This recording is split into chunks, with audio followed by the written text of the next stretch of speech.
Hello, everyone, and welcome to the 2023 Nutrien Ag Solutions Western Showdown, the largest international curling event in Canada this season. We're so glad you decided to join us to watch some of the top teams from around the world participate in this event. My name is Jesse Hamonic, and I'm the Vice President and Country Head of Nutrien Ag Solutions Canada. Like farming, curling brings our communities together, and Nutrien Ag Solutions is committed to promoting the diversity of sport within the communities where we work and live. We're so grateful to the Western Showdown team for allowing us to partner with them to bring you this event, and I want to wish you all, the teams, a safe and successful event.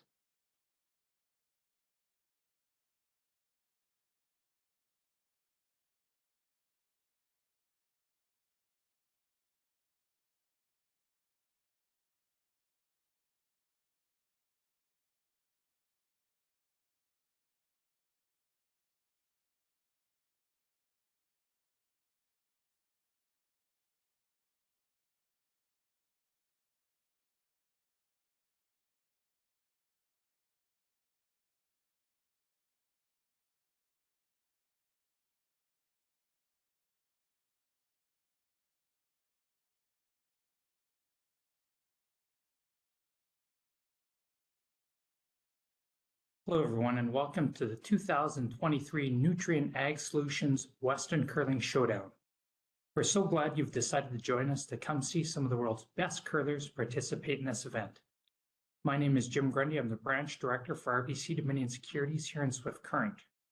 Our branch is not only a huge fan and support of curling in our community, we're also proud to support the 2023 Nutrien Ag Solutions Western Curling Showdown, as RBC is committed to working with our community to promote and celebrate vibrancy in sport in the community in which we live.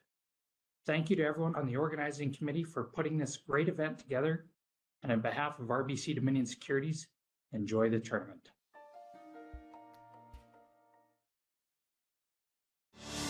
Saskatchewan, you know SaskTel because we're everywhere. Because being everywhere keeps us connected to you. With SaskTel sponsorships, we get to be part of your community. We're here with you, and we're here for you. It's easy to get started. All you need to do is apply. SaskTel cares. Always has, always will. To apply for sponsorship, visit sastel.com/sponsorships.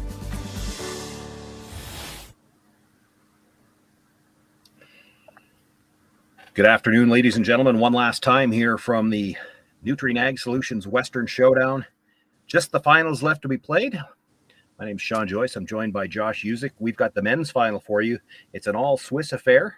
Michael Brunner up against Benoit Schwartz. First end just underway here, and because both of these teams came through the C event, they had to draw to the button as they did the preliminary round to determine who would have the last rock here in the opening end of play. Brunner team throwing the red stones.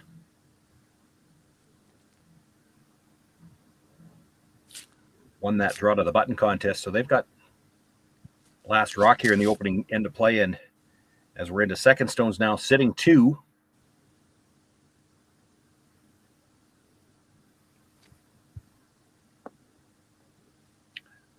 Two guards on the center line, a little offline, do belong to Yannick Schwaller. Yeah, you're watching two top 20 teams in the world play here. Number 5 and number 16, respectively. Brunner, the lower half of that. And alongside that, the number 1 and 2 ranked teams in the country of Switzerland. So you could say a bit of a rivalry game here, and it's a big one with a lot on the table. So exciting to see.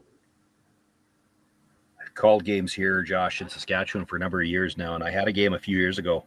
Well, I guess it's quite a few years ago now. I had Randy Bryden playing against Jamie Schneider, both in about the same age group, both longtime Regina teams, and they're playing in a Bonspiel final. And I'm talking to both teams before the game and just trying to be a little bit of a smart aleck. I asked if they'd ever played against each other before, and I happened to catch both teams on opposite sides of the rink. So I posed the question to both teams, and I got just a pat answer from the Schneider team. But Randy Bryden, when I asked him if you played these guys before, he didn't miss a beat right away. His answer was not today. And that's kind of the situation we're looking at here. These two teams have probably played against each other before. Well, especially with the there's not an abundance of high-profile teams playing at maybe the Grand Slam level as these two are in Switzerland. And if I'm not mistaken, the Swiss playdowns are played on like best of 5, best of 7 sort of format. Don't quote me specifically on that. So these teams probably have a lot of experience playing each other and playing each other in the same week. There were 3 Swiss teams here this week on the men's side, and I think 2 on the women's side, if I remember correctly. I think you're right about that, yes.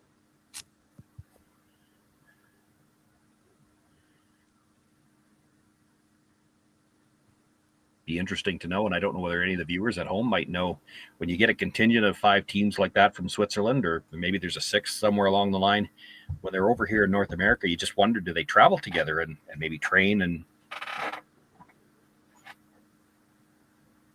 go to some of these same events? Certainly on the men's side, the 3 teams all here at the same event.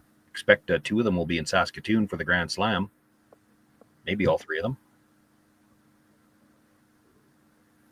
Well, especially to your point of being familiar with each other, Michael Brunner and Yannick Schwaller are former teammates, of course, for a number of years. So this is a bit of a definitely a bigger game for the 2 of them, but definitely a test of how well they know each other for sure as well.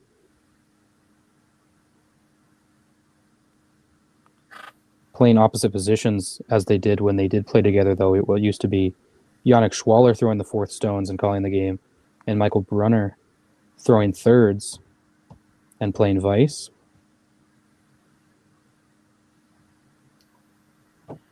Anthony Pitaud looking to come down, tap that stone back, rolls the shooter across. It is still the yellow stone back 8 foot, belonging to Yannick Schwaller. That is shot rock. Brunner has 2nd, 3rd, and 4th, and last rock.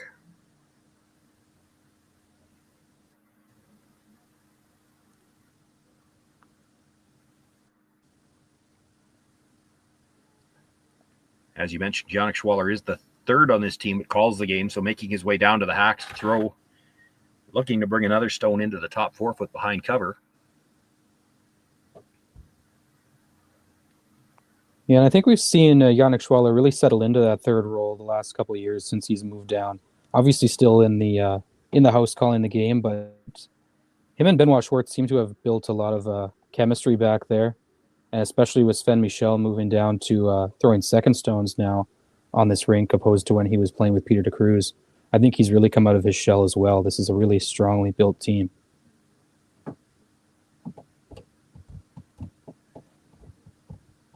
Nice line coming by the guards. The question now will be, can they get it all the way to the 4 foot? Well, he's going to tuck a piece into the, he's got half the 4 foot dead behind cover. The one just thrown is shot rock. He's got 2nd shot at the back of the 8. Michael Brunner's first inclination is to play the angle red onto the yellow. You can only see about half of that rock, but we know there's late finish here. He can probably get to, 3/4, maybe 2/3. That's what he needs to hit.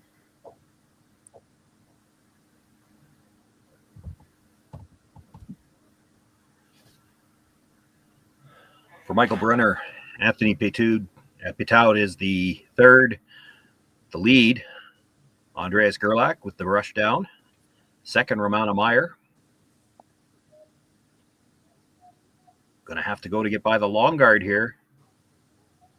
And the tight one gets the nice line on the red-yellow, moves it back, jams the back stone, and when the dust clears, I think Schwaller might still be shot at the back of the 4 foot, but there's a good look at it. Now that shot stone is exposed, and the Reds starting to pile up around the outside. Brunner's got 2nd, 3rd, 4th, and 5th.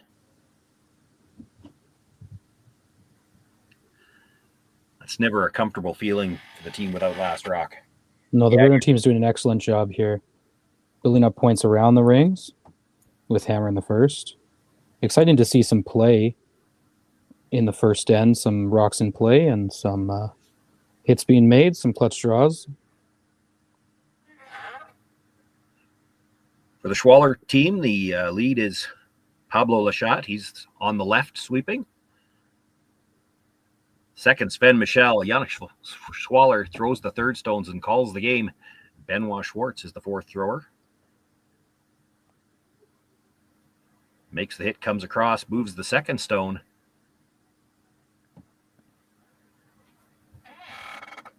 The one at the back that he made contact with does just leave the ring, so that gets rid of a couple of reds. Yeah, that was an excellently thrown shot by Benoit, and it was his precise hitting that won him the game in the semifinal over an American Corey Dropkin team. It was a game where they had the advantage early, and Dropkin started to make a lot of clutch hits in the 7th and 8th ends to start to come back, but it was a double on a rock he would only really see maybe a quarter of, if that, and stick around in the rings for the win. They scored 2 in the 8th to win that one 5-4.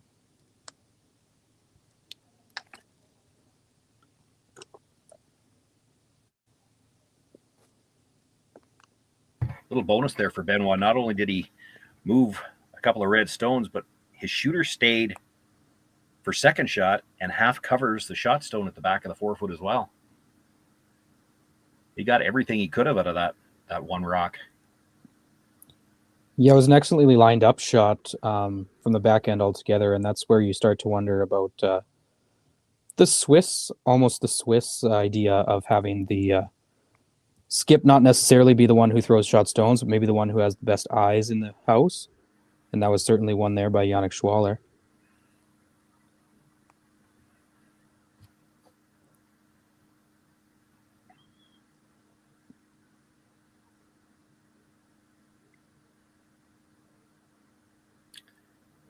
Coming down with quiet weight, looking to move that stone out of the top of the 8 foot area, but jams it on one on the side. So it is Schwaller sitting shot rock at the back of the 4 foot. Second shot, the Brunner stone, full 8. But I think with the jam, Schwaller still sitting third. Definitely right there.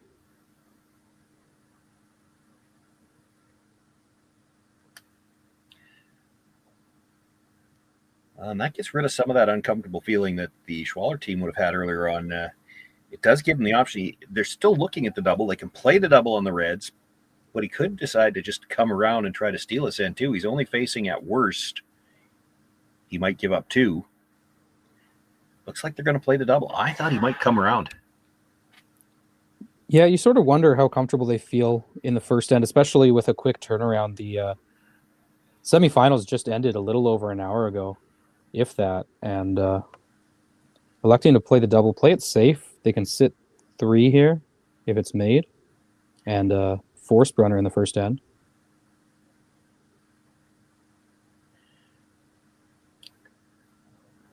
Makes the hit, kills the 2 red stones, rolls the shooter out of play as well. So it's Schwaller sitting 2 at the back. Michael Brunner with his final stone will look to draw. Needs full 4 foot.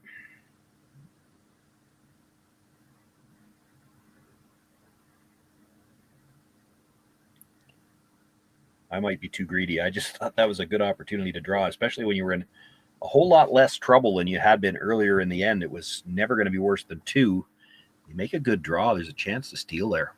I don't necessarily disagree with you, Sean. I thought, especially with the quick turnaround, they might be comfortable taking the draw. And especially with how fast the slide paths have been breaking down as we get later in this event, it's become really tough to draw late in these games as we hit into the playoffs. So you might think they want to make those big draws when they can, but Michael Brunner will have the opportunity to make the draw instead. Doesn't need to bury it, just needs to get full 4 foot. Brushers were just cleaning it. Now they pick it up a little bit more. Bring it right into the pin for their skipper. Put a single point on the board for Michael Brunner in the first end. They take the 1-0 lead. Yannick Schwaller will take last rock into the second.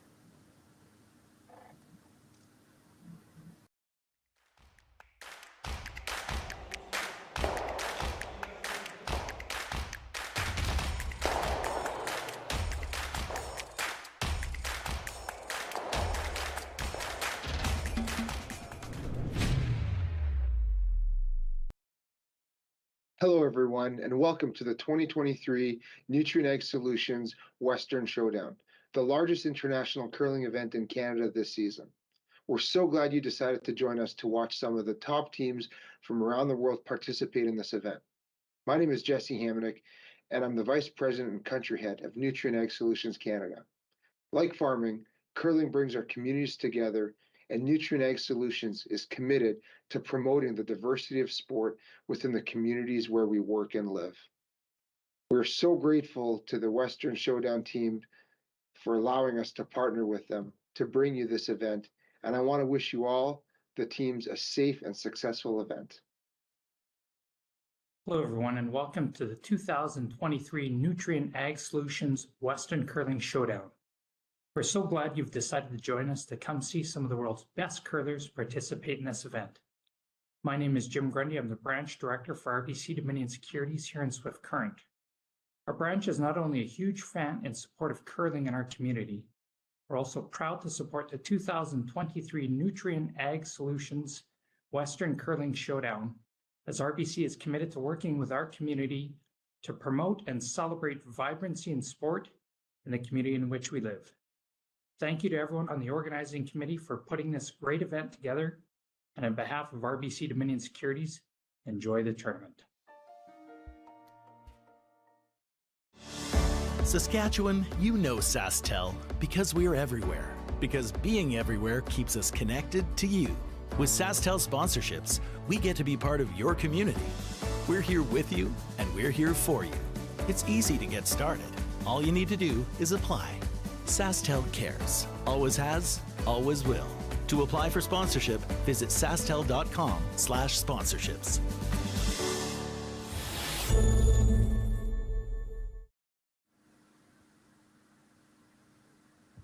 It's the men's final here from the Nutrien Ag Solutions Western Showdown. A lot of rocks in play in the opening end as it finished just a single point on the board, though. Michael Brunner with a nice draw on his final stone right to the pin. Calls for the first stone here, this second end into the rings. It's the stone you see at the top of the forefoot. Yannick Schwaller called for the corner guard, and just the way they swept that, I think they were calling for the tight guard there, but it slides into the 12-foot. They didn't sweep that like they were playing for it to be in the rings all the way. With only a 1-point lead, I'd be surprised if they called for it into the rings in the second end. We're a little over 200 viewers on youtube.com/user/curling zone right now. If you're watching us online, there is a live chat. You can say what you want. Let us know where you're watching from and who you're cheering for in this championship final game.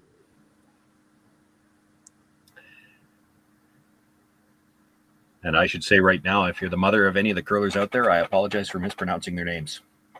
Because I'm sure it's happened. There's a lot of different languages spoken in Switzerland, and neither Sean or I speak most of them. I struggle with English some days. The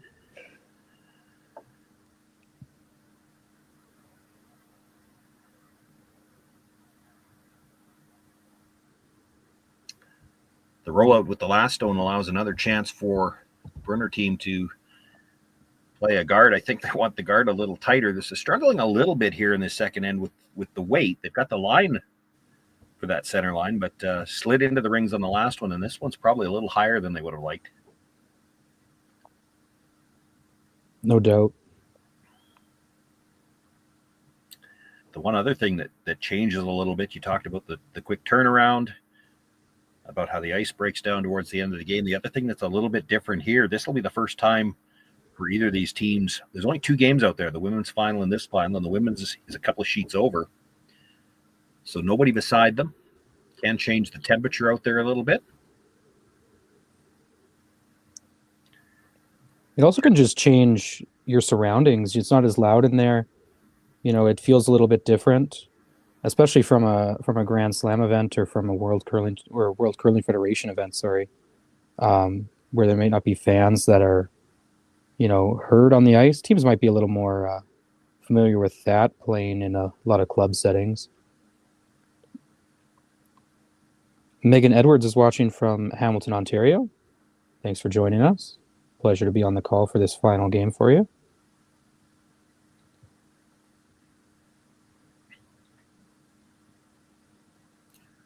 Romano Meyer looking to come tight by the corner guard, make a play on that shot stone. Going to just rub it on the way by.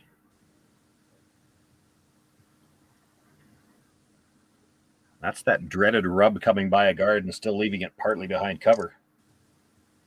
Yeah, you always think about the audible there is to let it go, but he obviously had a chance at it the whole way and just a touch, just a nick on that one. Nudged it over just a couple inches and leaves it. Guarding partially the shot rock on the side of the 8-foot there. Sven Michel now being asked to draw open side, sit 2.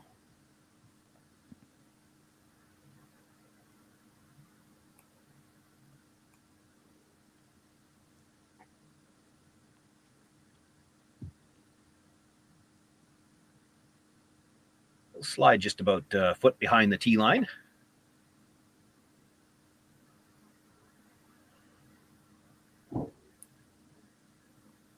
Brunner can make a pass at shot rock right now. You can see it. It's open. They moved the guard over a little bit. It would be a little bit easier to get at now. But he's thinking in terms of trying to get back to a blank situation or hopefully forcing Yannick Schwaller to blank. He's got to group these stones. So he's hitting the one that's wider in the house first, trying to roll back to the middle. Trying to leave himself a chance for a double later on. Well, all he gets is the nose hit. Yannick Schwaller looking at hitting it. I'd be freezing to that. It's behind the tee line.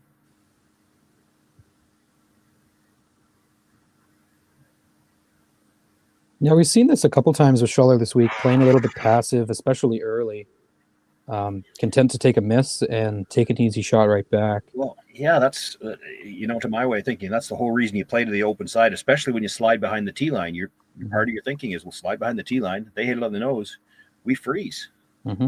It's pretty risk-free.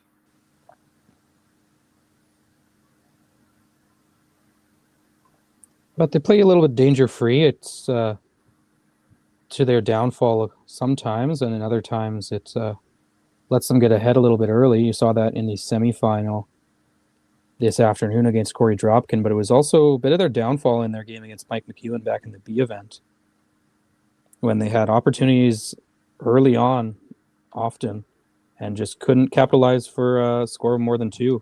And it kept Mike McEwen kicking around, and a big score in the 8th gave Mike McEwen the win in that game.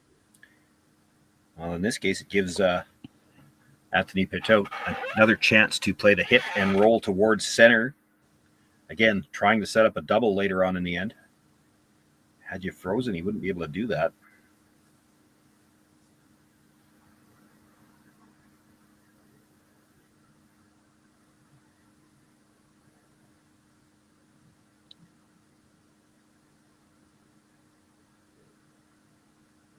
Sweeping for every bit of curl they can get.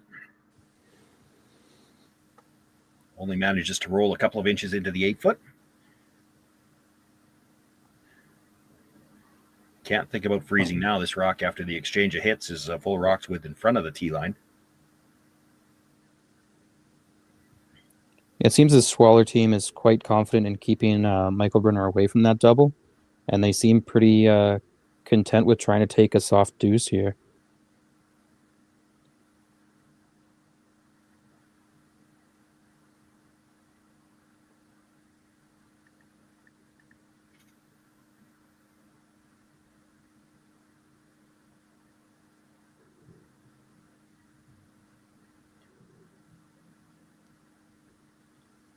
Well, they're going to get to the inside and roll over to the middle for him. Right to the edge of the button. The double's there now. And I think you stay buried if you make it. I think you're right about that, Sean. This is a big opportunity for Michael Brunner to get out of this end.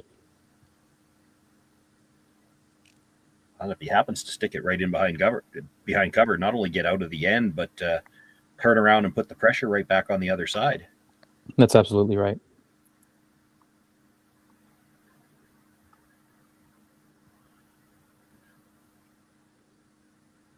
The Schwaller team is curling out of Geneva, Switzerland. The Brunner team out of Bern.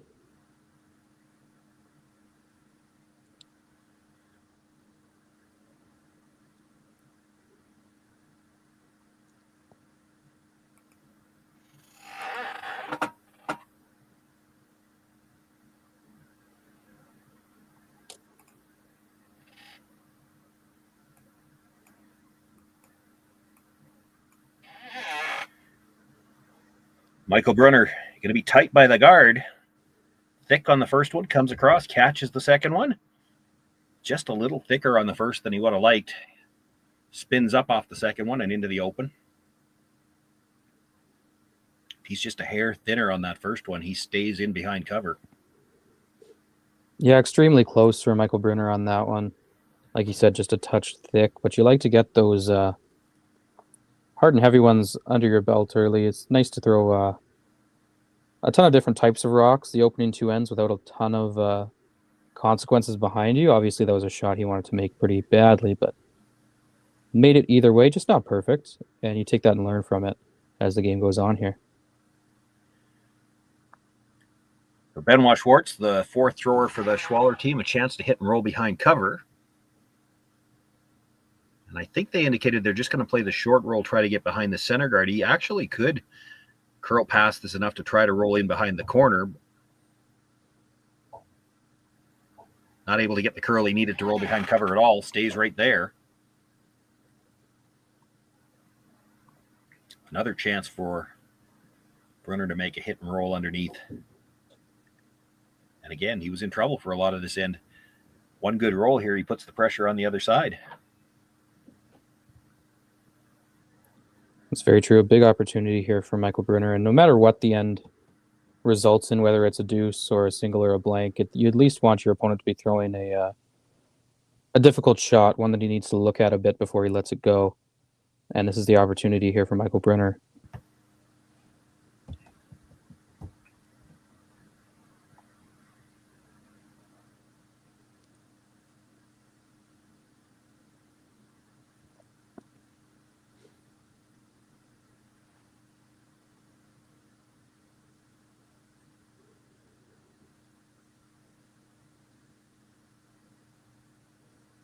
We're just cleaning early, but that started to curl. Wow. Vermonemeyer has been, I've had a chance to do a couple of other games, and he's always aware of where the rocks are. As soon as that over-rolled, he was ready on the brush to try to take it in behind the corner. Not able to get it there, but that's that little attention to detail that can make a difference every once in a while. Yeah, the awareness. You talk so much now in the world of curling of building a full team. You know, a skip who knows the game, a fourth rock thrower that can make the tough shots, second who can open things up but also draw, and sweepers that know what they're doing, can not only put pressure on the brooms but are aware of where the rock is when they have it. With that rock staying in the port, there's room for Benoit Schwartz to come down, make the hit, rolls his shooter all the way out of play. We've got a blank end here in the second. Score still 1-0. Yannick Schwaller will continue to have last rock when we come back. Imagine being able to stream every curling game from every sheet from any event, be it your Wednesday league game, bonspiel, or corporate event. Curling Stadium offers an all-inclusive streaming solution featuring high-quality cameras, ease of use, great reliability, and minimal installation. Offering your sponsors customizable ad space on your streamed curling games and being able to sell video packages to your corporate events for increased revenue. With Curling Stadium, you can stream to any device, be it your mobile phone, tablet, or computer. Push the feed to your desired platform, be it Facebook, YouTube, or any other social media. Curling Stadium is simply the way forward. Where it's commonplace in other sports to televise every game, we want to do the same. Curling is a global sport, and it's time it gets the coverage it needs. Make your curling club the next Curling Stadium. Well, what do y'all think? Too blue? Not blue enough? Try this. Makes your eyes pop. This could be our best yield yet. And didn't we get this seed at a great financing rate? Yeah, we did. Iced tea? Great idea. Let's talk more about next year. I got some thoughts. And I've got some numbers. Nutrien Financial, financing that's in the field with you. SaskTel Be Kind Online wants to stop cyberbullying. Want in on the action? We award up to $1,000 for youth initiatives that help spread kindness and prevent bullying. What great idea do you have to help stop bullying? SaskTel can help. Go to BeKindOnline.com and apply for a grant today. Together, we can make a difference.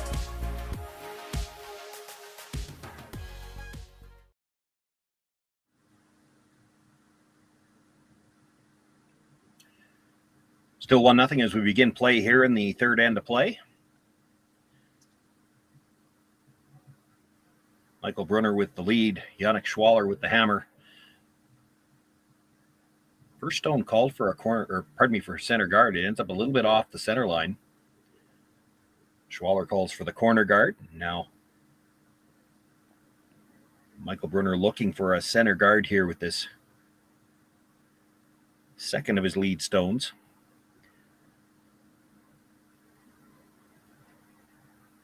The result of all of that is that the front of the house is getting very cluttered already. No direct path into the 4-foot. Yeah, we're looking at a wide path taken by Yannick Schwaller to get behind this corner guard now, especially.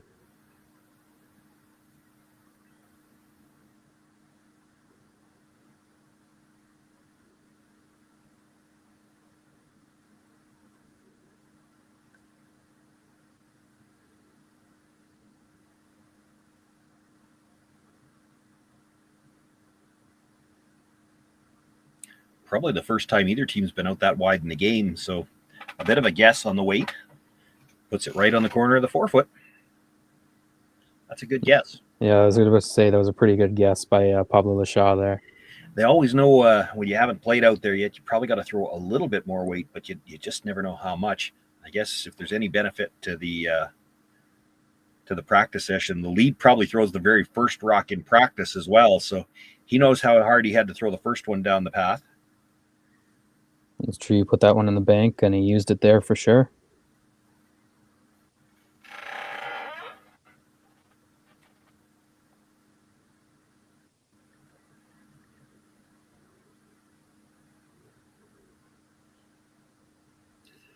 Meyer looking to come around wide on the out-turn side. Brings it into the 8-foot, but it is still second shot. That was the fifth rock of the end.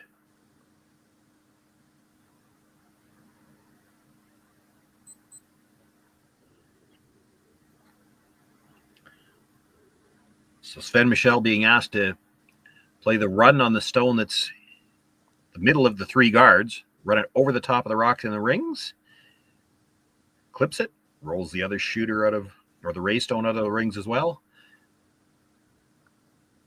Yeah, great shot there by Sven Michel.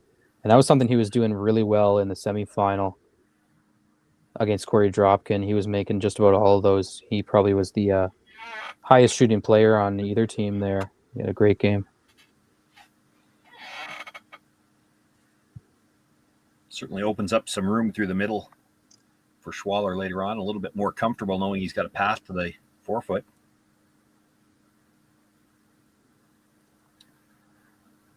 Meyer with an attempt now to come tight by the corner guard, make a play on shot rock. Somebody dropped the stopwatch there, and that was dangerously close to touching the rock. If it touches the rock is burnt. Yeah, really close there. Nice weight thrown there by the Brunner team. Very manageable. Didn't get it over maybe as far as they would have liked to, but Sven Michel has an open hit at this one now. He'll want to get just across the face enough to roll back in behind his corners if he can. And early looks like they're sweeping for curl. Boy, this looks close.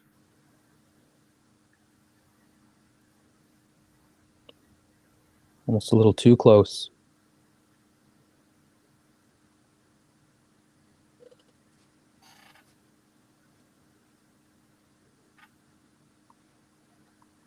Well, they actually over-curled it, almost lost the shooter. Does hang on for a bite at the back 12.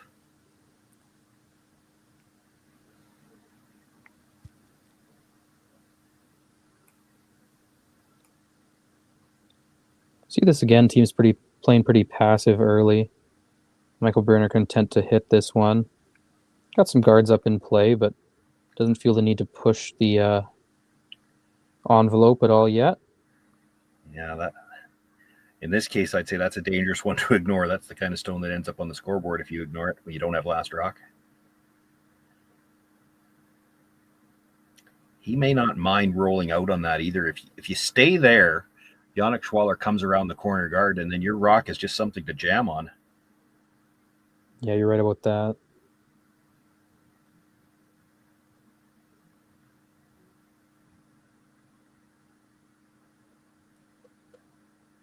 I think that question was Yannick asking the far end, do we want to come around wide? They did play this with Pablo Lachot earlier in the end.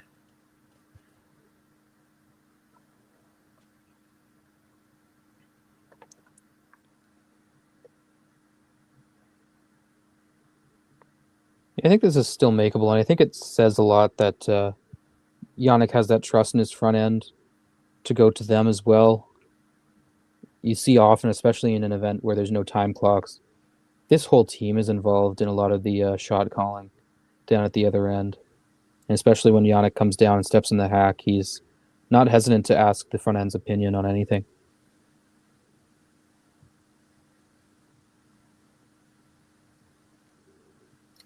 By the front one.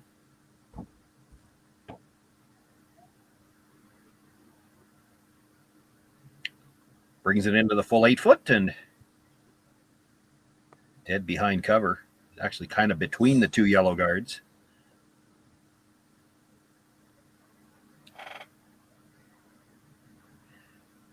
Room for Anthony Patout to try to run this yellow back across the face of the one that was just delivered and kill both of them. If he can make that shot, he probably rolls his shooter back to the center line. Actually clips the high guard. Just peels it out. So shot stone still buried.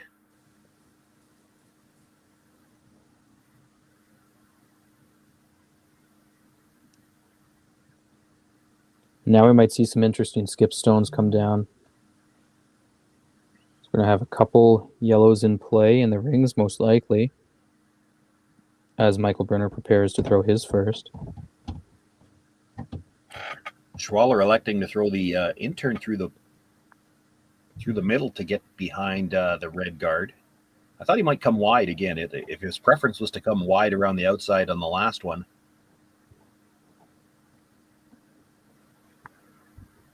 Certainly could do it again. And I understand psychologically you want to come wide because you don't ever want to leave half a rock open on the side where you can get the hit and roll. On this ice, that's not a concern. You can overbury easy. Yeah, it might have been a bit of a call that he was more comfortable making, knowing that Pablo had thrown that one earlier in the end. Could and out wide on the outturn side, maybe hasn't been touched at all, if not as much. I have to admit, I've seen a couple of the games. I haven't noted any turn preference. Maybe he's just got a preference for his intern as well.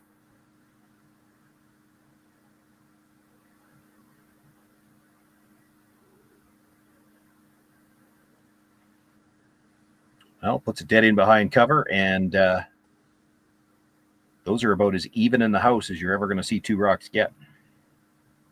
Yeah, that was tremendous weight management, not only from Yannick, but the sweepers took it exactly where it needed to be. That was really nice.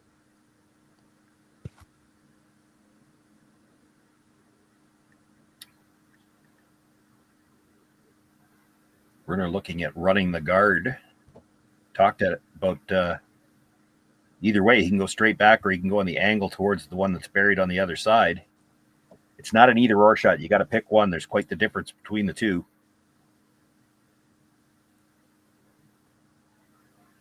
Probably the safer way to do it is to try to go across, run this guard across at the one that's buried on the other side.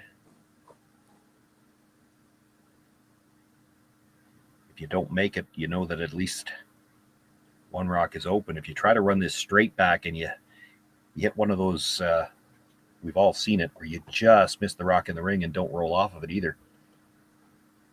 Yeah, exactly. There's a right way to miss this shot. That's for sure.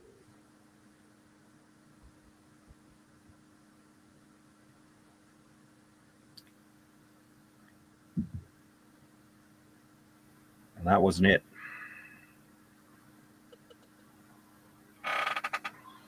Lucky to clip that yellow in the rings at least. Yeah. Yeah, because he really didn't roll the shooter at all. Schwaller sitting 2. Question is, where do you put the third one? You could go back to the same spot. The problem with that is that with that Yellowstone getting clipped out into the open, Brunner probably plays the hit on that stone and rolls back underneath. And if you draw there, you're in the way.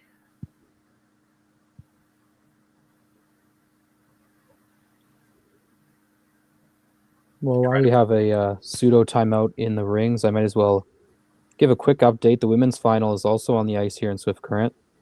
And through 2 ends, it's a 2-1 lead for Eunjung Kim of South Korea. She's leading Jolene Campbell, formerly of the province of Saskatchewan, now skipping out of Manitoba. And it's the Kim team with Hammer as they play the third currently. That game is also available on Curling Zone's YouTube channel.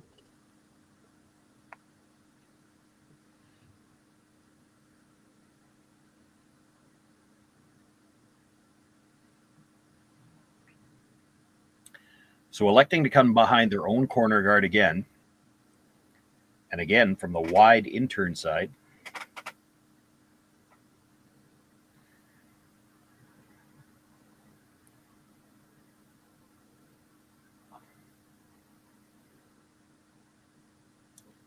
You never want to group your stones, but this goes back to what I was describing. If they put this back in the exact same spot that Schwaller threw his last one, Brunner plays the hit and roll underneath it and might be able to take your end away.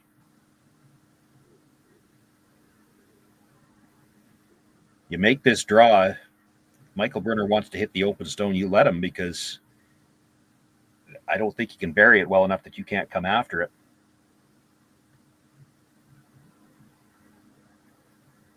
Well, Benoit Schwartz, a little less curl on that stone than the previous attempts. Comes right by everything and still stops in the back of the 8-foot. Shot rock, I believe. Shot and second, both the two around his own corner guard anyway. That's the true. open stone on the other side is third.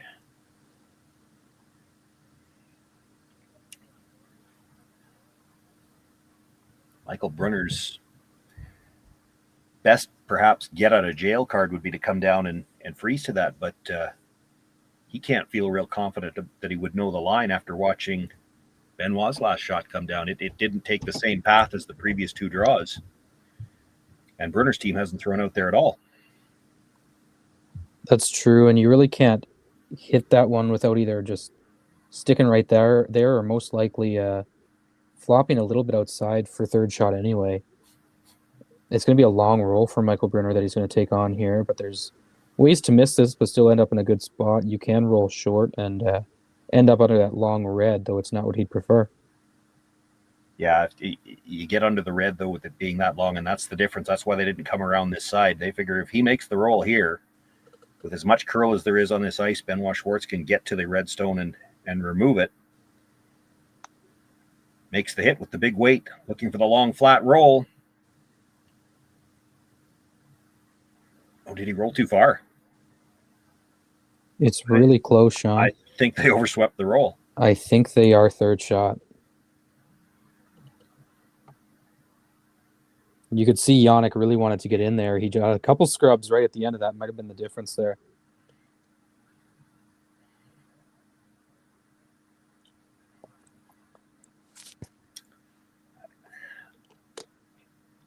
We might see the measuring stick come out when this ends over, but for now, Benoit Schwartz is going to play the draw anyway. He doesn't have, well, I was going to say he doesn't have anything else. I guess he could play the yellow onto the red if he really felt like he had to. I think this team should be confident. Oh. They're going to play that yellow back either way. No, I think they're just playing the intern draw. Okay. It's just right Okay. up the broom. Okay. You put that broom up there. I was like, Yeah. a little bit shook by it, but I think they should, like I said, I think they should be confident that they're 1-2.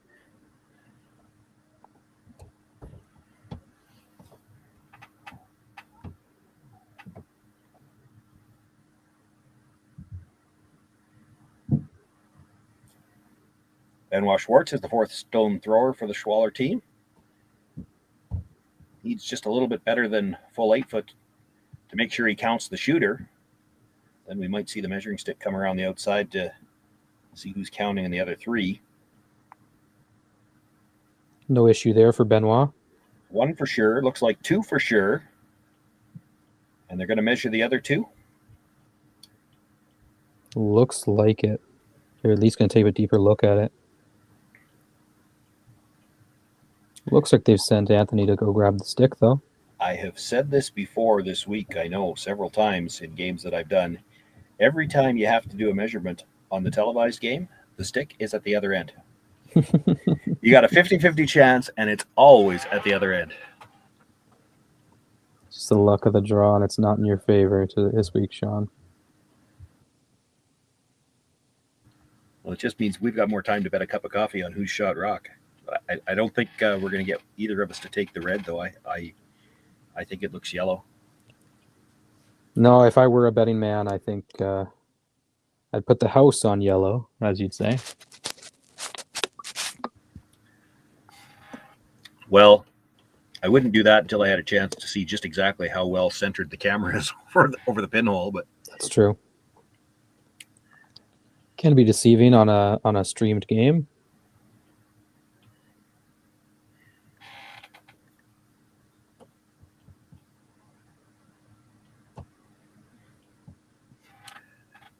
Players doing their own measurements here at the event in Swift Current.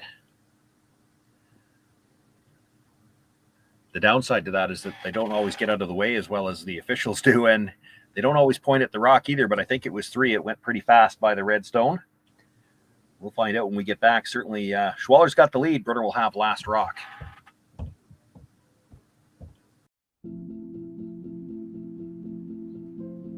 I've been farming on my own right for 40 years now, I think. It's a very wholesome enterprise. You have very, very busy periods when you have to go hard.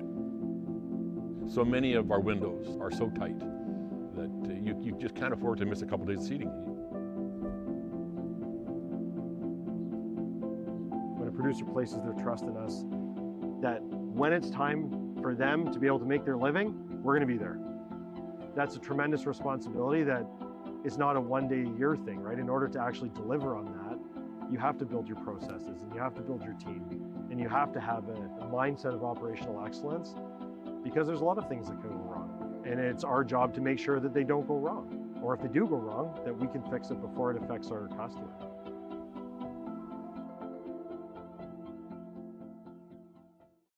So with the impact to my business and income, will this delay my retirement? I know you're worried, Marshall, but based on the original plan we came up with, you're only about 6 months behind. I thought it would be years, not months. You should feel good. Remember, you've got a plan. Thanks. With change comes questions. See the impact of your money decisions before you make them with RBC Wealth Plan.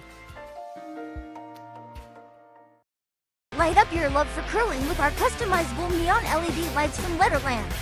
Choose your new neon mixed doubles partner or make a statement with a neon curling rock in your window. Also actual Letterlands. Use discount code WHOA for 15% off. Only at Letterlands.com.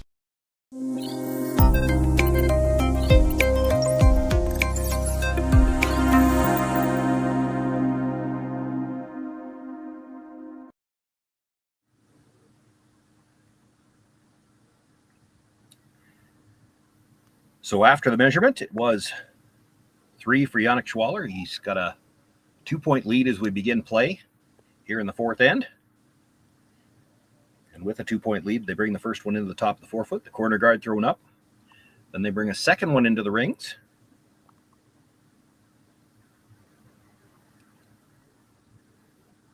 Yeah, I think what you'll see here now is what we've seen almost all week from the Schwaller team is them play very carefully when they're ahead. We've seen multiple games they've played this week where they've jumped out to a lead in the first 3 or 4 ends and have played quite passively, content with hitting a lot of opposition stones that are in the rings, not feeling the need to take the hammer away until the later ends.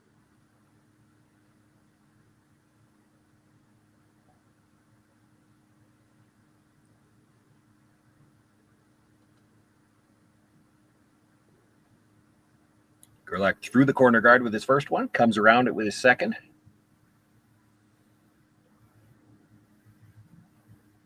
Still just the 5th stone of the end, so they can't kill the guard. They're going to elect to come down, try to sit on the corner of the stone that was just delivered.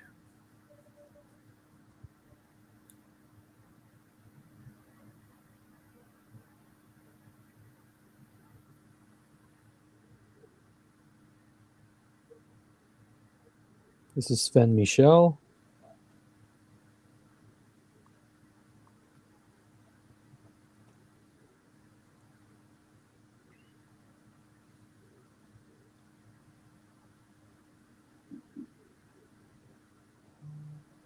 Line looks close. They could have kept sweeping and brought that right down to the face, but I think perhaps thinking they might leave a double on the yellows if they did that. They've got a good angle, yellow onto the red, so they'll be able to use it later on to remove the red if they have the chance. Michael Brunner knows that, would like to deal with it.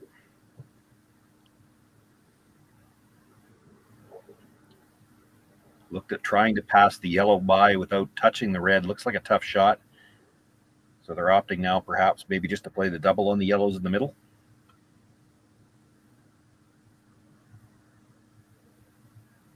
Make the double, sit right there. You'd sit shot and third. No double available back the other way.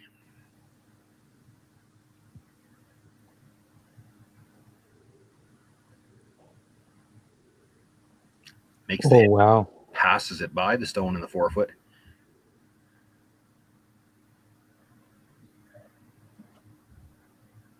It's about as close as you can get to that one.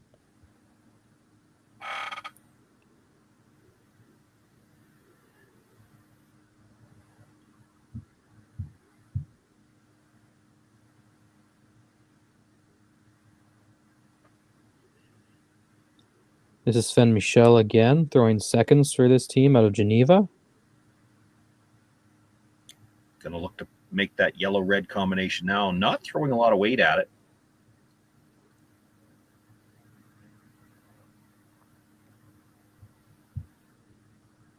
And right out of his hand, looks like the call was to sweep for curl. Needs to get to about half a rock on the yellow. Hits it a little thin, does make contact with the redstone behind the corner.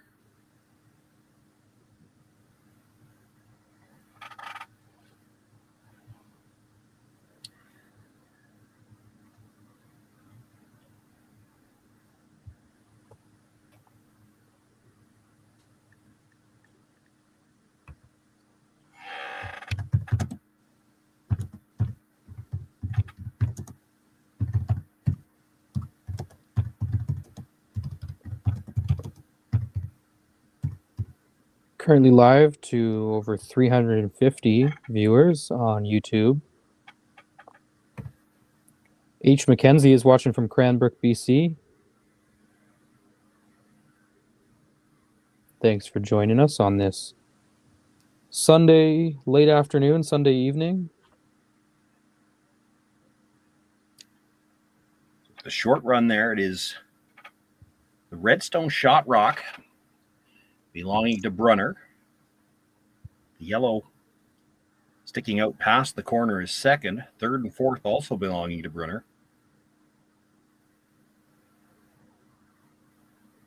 Schwaller looked to make a play on shot stone, roll to the open side. Has to keep these two yellow stones separated. Any chance for a double now might bring those other two reds back into potential scoring situation.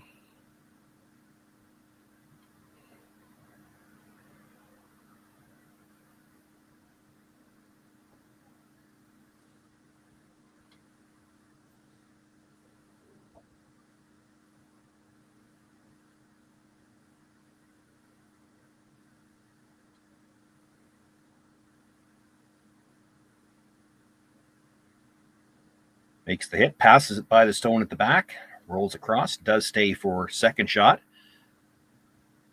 So it's Schwaller sitting 2.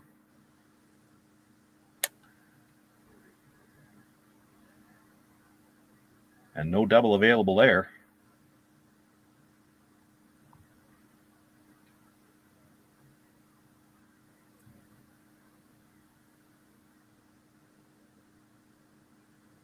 Actually, might be a say no double, but there actually might be. I don't know whether you'll see it. It's certainly not something you'd play. If you needed it, though, you could clip about a quarter of a rock on the red, drive it into the one that they're hitting here, and your shooter comes across, catches the other one. That's the kind of shot you play in desperation with your last shot if you needed 2 or 3. Don't think you'd play it this early in an end. bit of a delicate shot coming down with the Brunner team. Trying to just sneak by this guard, and they do. As soon as they're by the guard, they jump the sweep from the other side to try to get it to finish. They were hoping to pass it by that stone at the back, clips it out. That was an extremely tough shot. They came very close with it Probably. to just get rid of it clean, but almost close to impossible there. Yeah, I'd say it was because they came as tight by that guard as they could, and they were right ready to make the switch on the sweep as soon as it passed the guard. I don't think they could have managed that stone any better. Still clipped the back one fairly solid.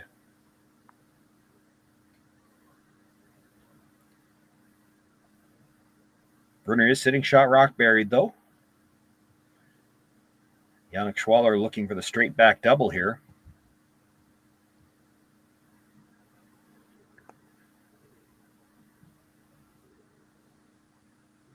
This is in danger of over curling. He's going to stuff it. Oh, and there's a bit of bad luck. Not only does he stuff it, but he rolls with it. And so it's still buried behind your shooter. Yeah, a chance for Brunner to sit a couple under cover here and really put some pressure on as we're about to hit skip rocks here in the 4th.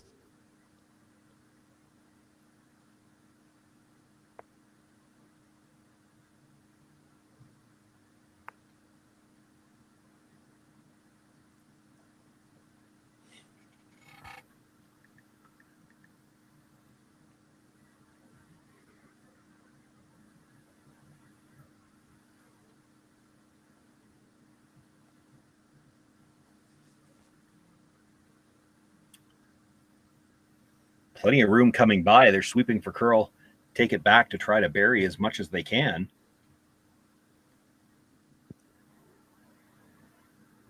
Probably stays about half out in the open, but it's deep enough now.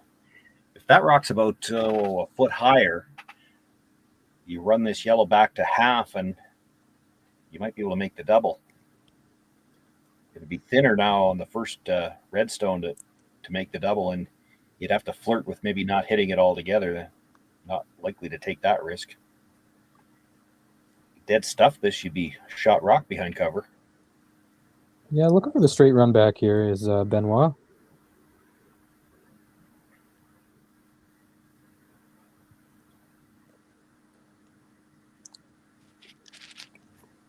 Yannick cleaned the path like he was looking for the double, and then that was a plan B call at the end. I think they realized they weren't going to get the straight back. He was hoping to hit it thin enough to at least clip the one into the back 8 foot on the other side, but he drives it between the two of them.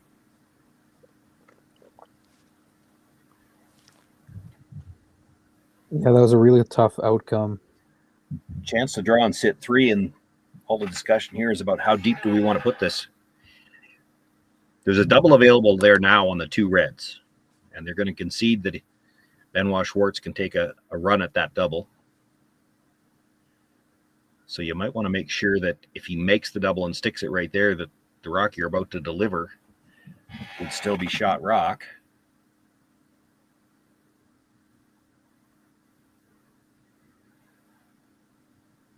You can absolutely do that, Sean, and still stay under cover of the red there. I think so. I think if you're right on the tee line, you'd have a piece of the forefoot, and I think, I'm looking at the overhead, if Schwaller it would be Benoit Schwartz, if he makes the double coming across to that back one, he might still have a sliver of forefoot.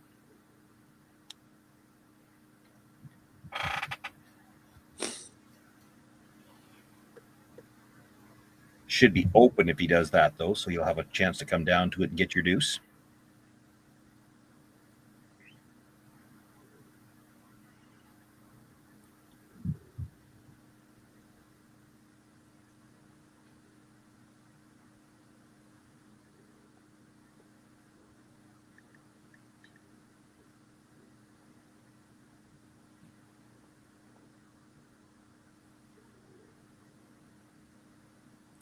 By the front one now, it's just a question of where is it going to stop. Puts it just in front of the tee line.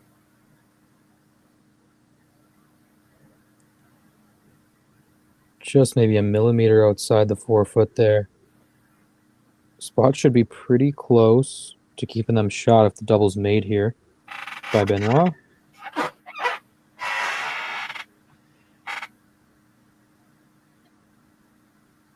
They're looking long and hard at the left-hand side, but I'll be shocked if they don't play the double. I would be as well. And, Michael Brunner fully expected them. He was conceding them the attempt at the double. Not conceding the double by any means. It's not an easy, it's a little, when you're, anytime you're trying to hit a rock this thin, it's not as comfortable as you'd like it to be. This is a rock where you hit half a rock, you probably roll over the top of that and right out the side.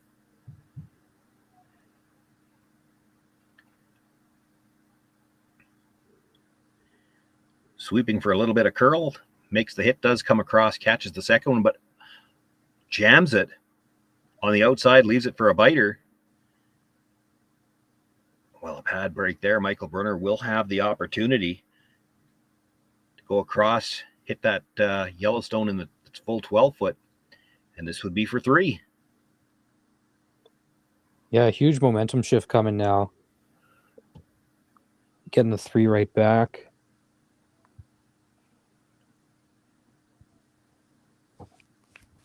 Made contact, came across, caught the second stone, and I think I saw one of the brooms go up. Nice shot, and then it jammed. Yeah, I've definitely been known to tell my skip a good shot before taking a look around the rings and noticing maybe that wasn't such a good shot.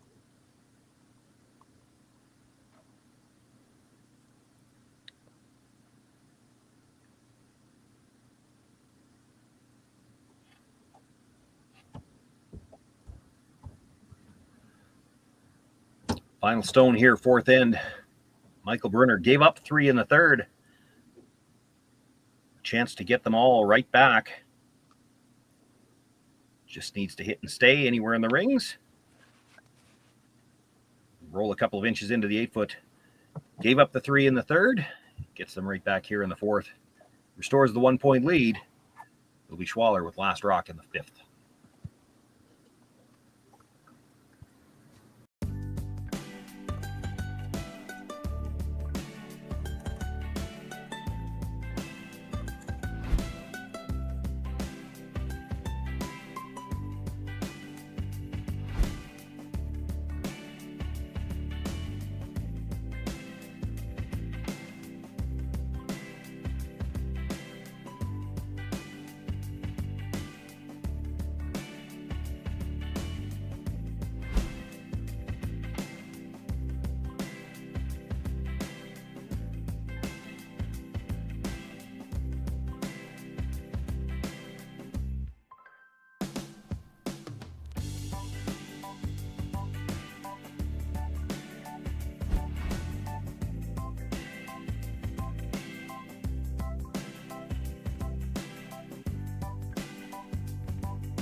I've got the bill. Well, now I've got the tip. Standard tip increased 2% this year. That's why I keep you around. So, corn's looking great. Well, our crop plan is working. And we locked in that input financing at the perfect time. Well, what do y'all think? Too blue? Not blue enough? Try this. Makes your eyes pop. This could be our best yield yet. And didn't we get this seed at a great financing rate? Yeah, we did. Iced tea? Great idea. Let's talk more about next year. I got some thoughts. And I've got some numbers. Nutrien Financial, financing that's in the field with you.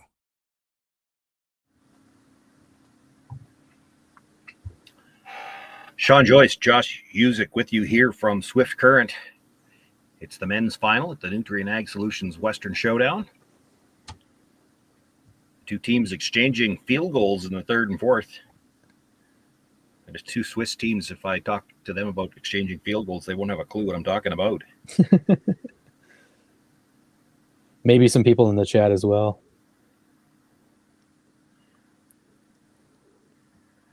Leaves us just separated by a single point as we begin play here in the fifth.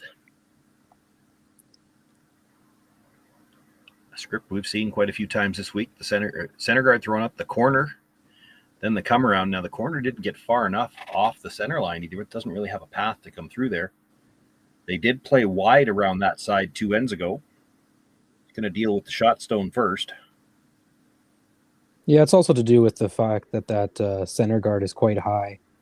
But it does leave Schwaller with the chance to come around it and try and make a play on it with the soft weight tap here.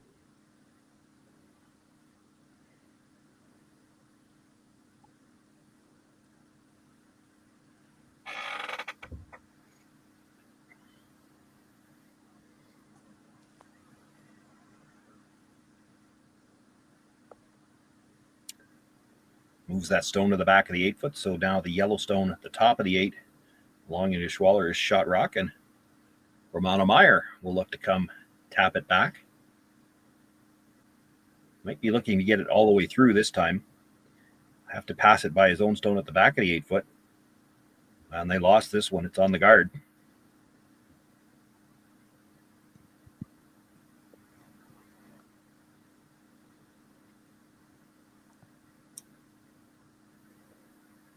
That is just the 5th stone of the end, but it's their own rock. You are allowed to remove your own, same as the free guard zone, you're allowed to remove your own rock from the center line. It's just the opposition stones you can't move.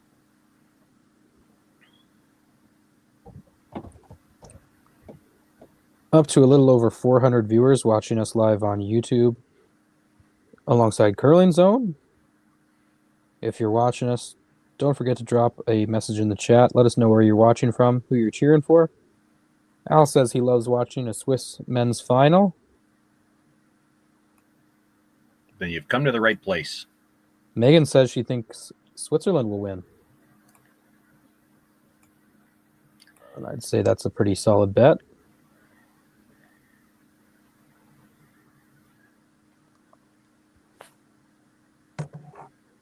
She needs to find somebody to bet against on that.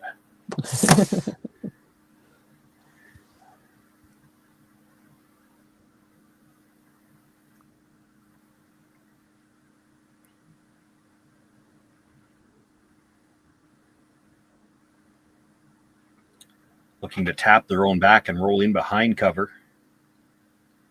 Gets a piece underneath the guard.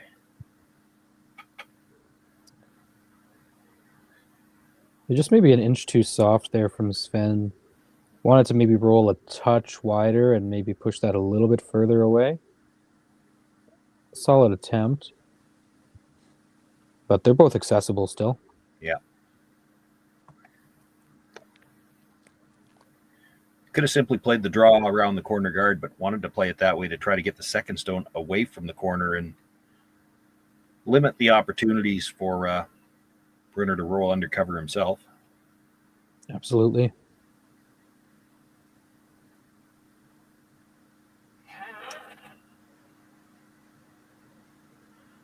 Meyer with another chance to make the play on the partially covered stone.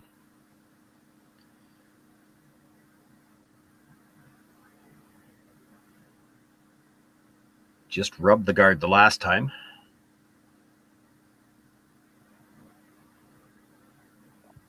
Got a nice line now. Looking for a little extra curl. They'd like to remove this stone and bounce in front of the shot stone. Pretty much like that. Yeah, it's a pretty solid outcome for the Brunner team there. Well managed, really well weight thrown.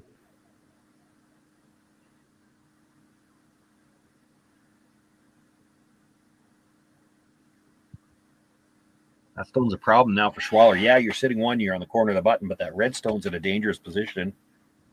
It's really hard for you to do anything with it.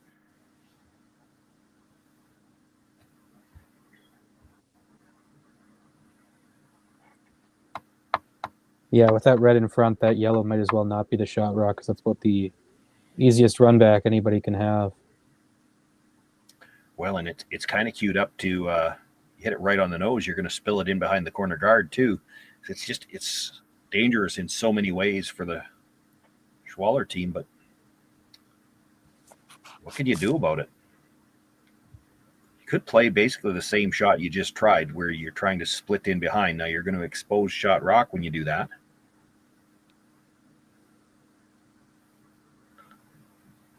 But having shot rock buried behind a red stone at the top of the 8-foot's not helping you anyway. Could play it with some weight. Play the red back a little bit over the top of the yellow in the 4-foot, drive it back on the stone back 8, try to roll behind cover.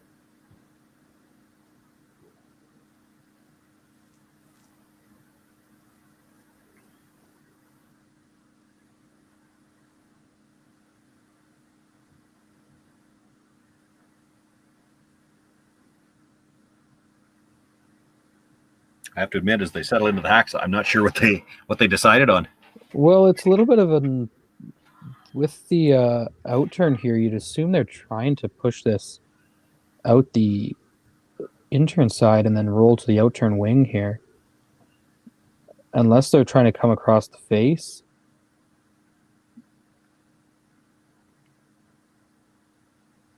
I'll have to wait and see when this one comes down from Sven Michel, throwing seconds for the Schwaller rink.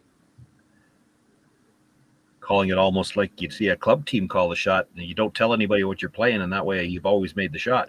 It's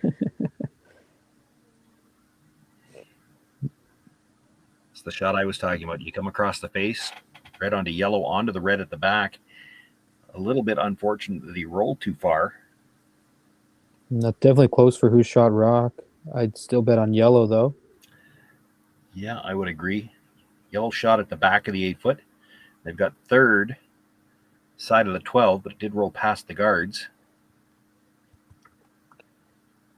Michael Brunner also seems to concede that it's yellow sitting the single.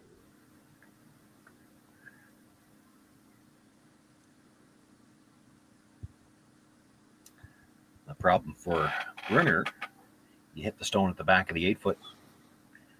Yannick Schwaller's not even going to wait for the rocks to stop moving before he calls for the come around. So you maybe have to get there first. Yeah, he's trying to beat him there for sure. Well, that was interesting. I of course, we don't have mics on the players, and even if we did, we have to assume that these two teams are not speaking English, so I wouldn't know what they were saying anyway. But haven't heard much talk about rocks. When Anthony's got a come around, though, here, they switched stones, so it's possible that he's got one stone that they think curls a little more than the other, and now that they're playing a come around, that's the one he wants to play.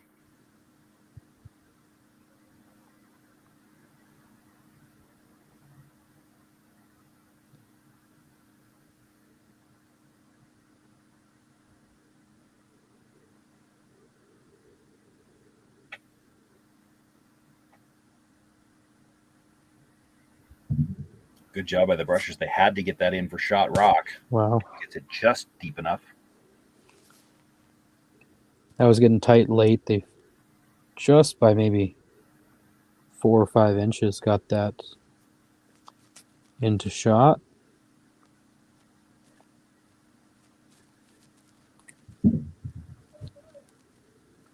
Over buried on the corner guard by 3 or 4 inches. So tough for Yannick Schwaller to get to it with enough weight to move it.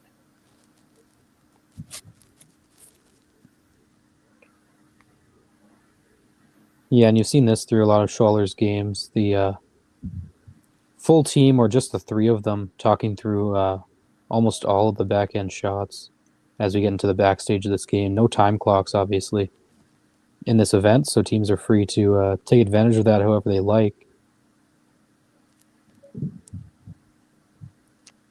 Traditionally, with a lot of teams, you've seen teams that will do that same thing. It'll be just when there is a team discussion, it's just 3 out of the 4 that discuss it. And I know with some of the teams that I've worked with in the past, part of the reason for that is that fourth person's job is to watch the clock. Not in this case, though. Nope, not here. But when you do have to play with the clock, somebody's got to keep an eye on it.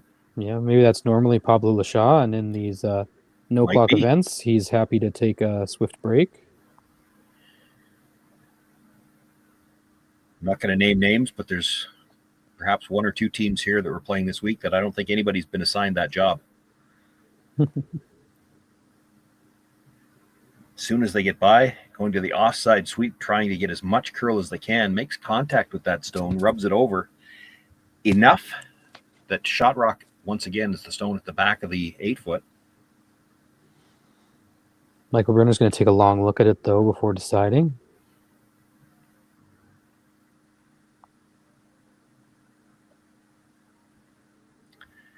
Still facing the same problem he faced the last time. You can hit shot rock at the back of the 8-foot, but even if you make it, Schwaller's going to come around the corner guards and can set up his deuce that way, so you almost have to get there first. You hate to ignore shot rock at the back like that, but the situation that with the guards kind of dictates that you have to.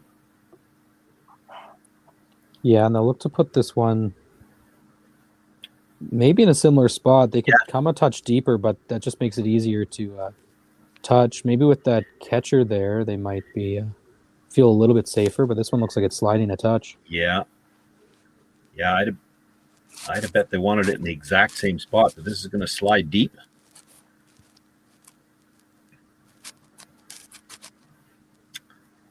And now the chance for Yannick Schwaller to play that come around.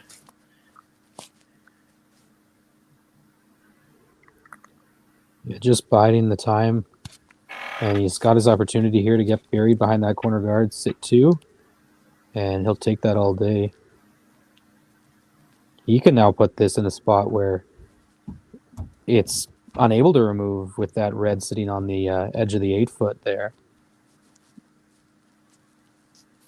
This is where you'd like to be able to turn to your opposition and say, that draw you made, how much weight did you throw to get there?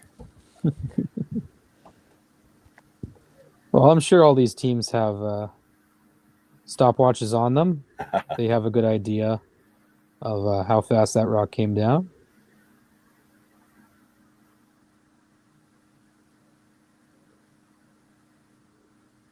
Plenty of room by the front one. Starting to curl now. Brushers have gone to the offside if they need to brush it at all. This will come to rest. Corner of the 4-foot. Maybe a touch deeper than they wanted there, Sean. Yeah, I think maybe it.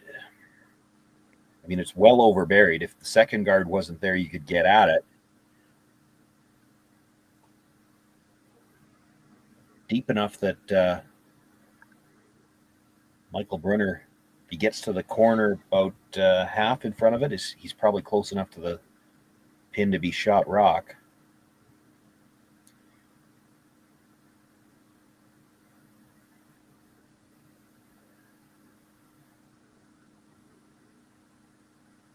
Still, he's not playing with a lot of room here.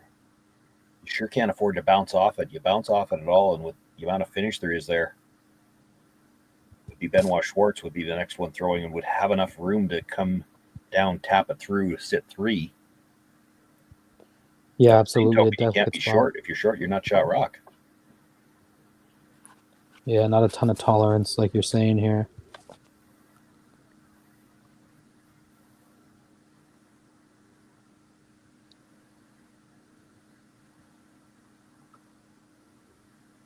This is Michael Brunner, the skip out of Bern, Switzerland. Sweepers have backed away from this when he's got a lot of room.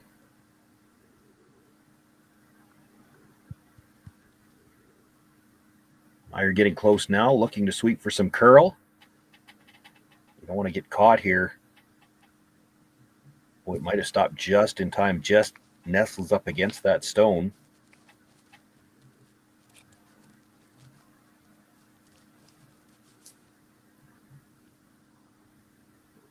So the one that was just delivered is not even dead in behind cover. Can Benoit Schwartz, with enough weight to come past the nose on that stone, push it back?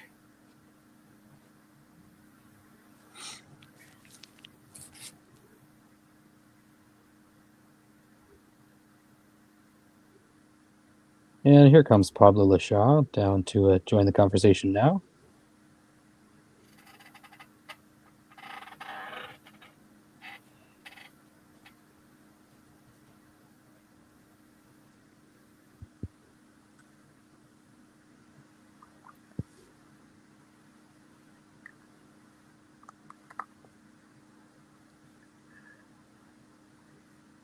Looks like they're trying to follow it down anyway. That the last draw they threw down there by Yannick Schwaller had a lot tighter by the guard. That one came by the guard with lots of room.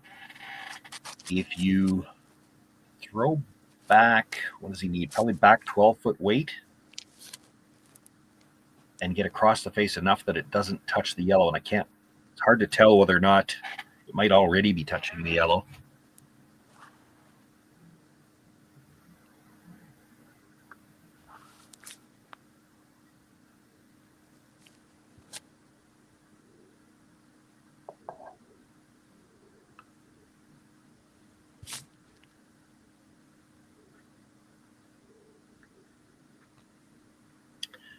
Got it by the front one now. Will it curl enough to get past the nose? No. Touches the yellow at the side.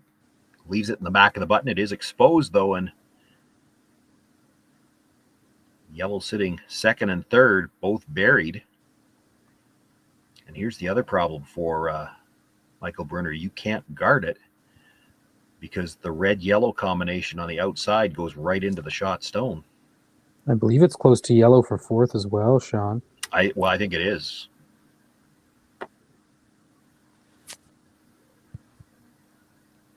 But if you just tried to guard shot stone, you can hit the outside of that red stone in the 8-foot, drive it onto the yellow. It goes straight sideways into the shot stone. Well, they also have that double on the one sitting on the left-hand side in the 8-foot from the aerial view here. True. There's a lot of ways to get to that shot stone. Not able to cover everything. Corner frees the stone in the top of the 8-foot. Still leaves a shot for 3. That's what they're looking at, but that's not great either.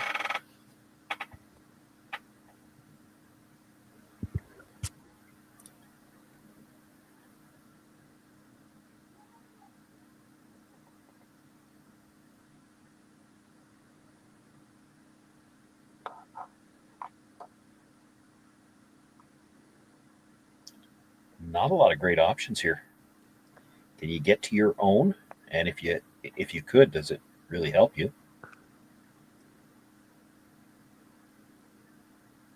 No, it really shows the pickle that this Brunner team was in before, that it wasn't even really a 100% made shot from Benoit Schwartz, but it still forces the Brunner team into a really tough situation here.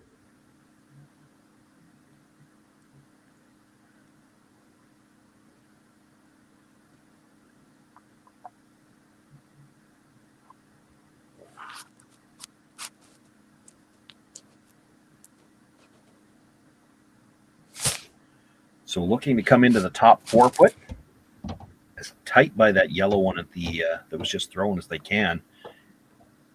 I don't think there's any place he can put this in that line where he's not going to leave a chance for Benoit Schwartz to make contact with both reds. Now, the double probably jams on the one at the back, and I guess you hope he loses the shooter, and this is just for 2. I don't even know how you roll the shooter out. It's going to come into the red at the side.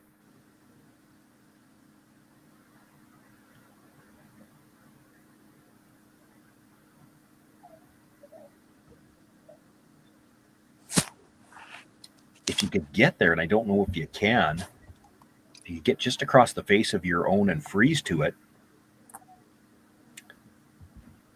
then if he tries to blast it, he's got to lose the shooter, and the second red comes back and jams on the yellow at the back. At the worst, it would be 2.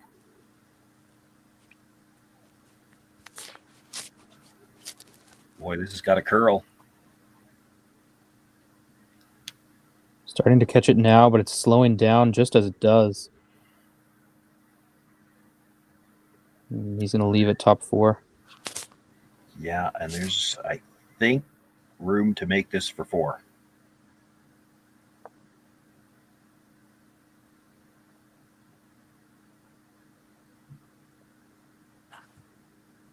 This could be a turning point shot here for the Schwaller team and Benoit Schwartz. There's a good look at what Benoit will be able to see from the hacks, and there's looks to be daylight there. Needs to get just across the face. Actually, with big enough weight, you could actually hit it right on the nose, make the double that way, but probably feels safer if he gets just across the face. Yeah, no doubt. I think that's what Schwaller meant notion to as well with his broom there.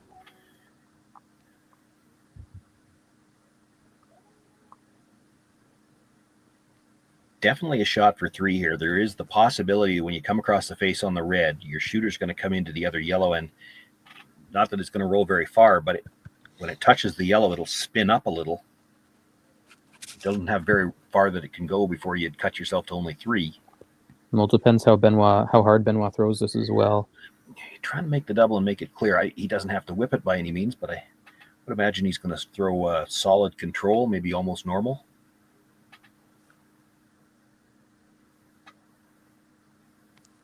Sven Michel on the sweep, now followed by Lashaw. Looking for some curl, makes the hit, catches the second one, does touch the yellow, but stays right there. It's 4 points on the board for Yannick Schwaller. Brunner will take a quick look around the outside just to confirm that. 3 for sure. Looks pretty certain. I think it's solidly 4. I don't think we're going to even see the stick this time. And we don't. No, we won't. So after trading field goals, Yannick Schwaller picks up 4 here in the 5th end, jumps out to a 3-point lead as we go into the 6th.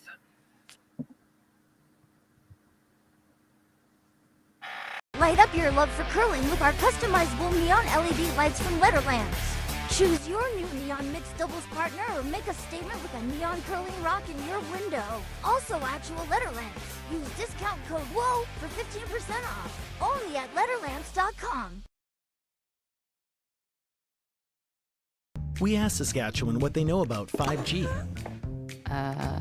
More speed, more innovation. It's gonna make our lives a whole heck of a lot easier. This is what 5G looks like. Better, faster. Sounds like one more G. Sounds pretty good. I don't know what it means. All you really need to know is the future of 5G is here and will continue improving through investments in network technology.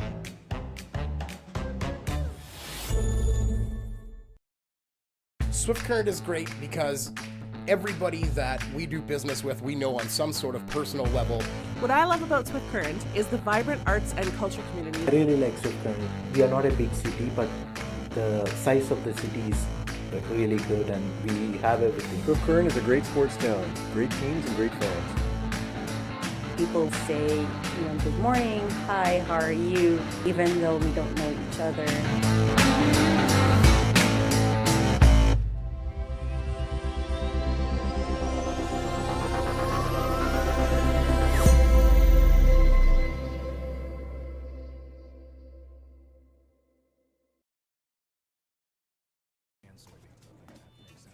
I've got the bill. Well, now I've got the tip. Standard tip increased 2% this year. That's why I keep you around. So, corn's looking great. Well, our crop plan is working. And we locked in that input financing at the perfect time. Well, what do y'all think? Too blue? Not blue enough? Try this. Makes your eyes pop. This could be our best yield yet. And didn't we get this seed at a great financing rate? Yeah, we did. Iced tea? Great idea. Let's talk more about next year. I got some thoughts. And I've got some numbers. Nutrien Financial, financing that's in the field with you.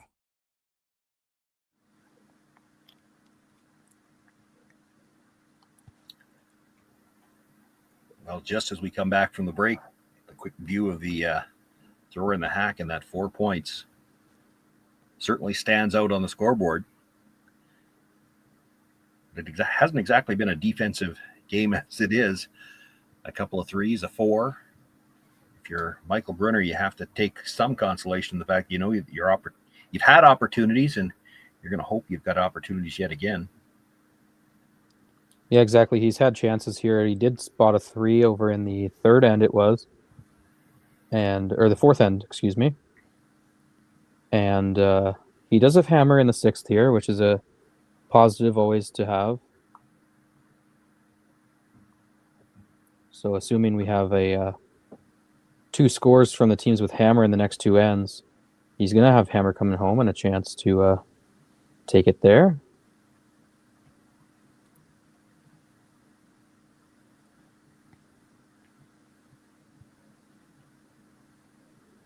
On the other side, and we saw this 2 ends ago from Schwaller with a 2-point lead, then brought 2 rocks into the rings and then guarded in the center.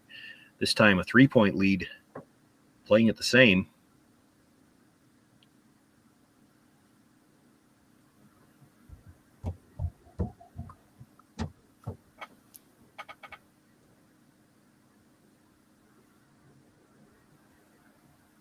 We're going to ask Romano to clean things up in the middle a little bit. Don't think he necessarily needs to kill or wants to kill all the yellows, just wants to move a couple and get the rocks off the center line.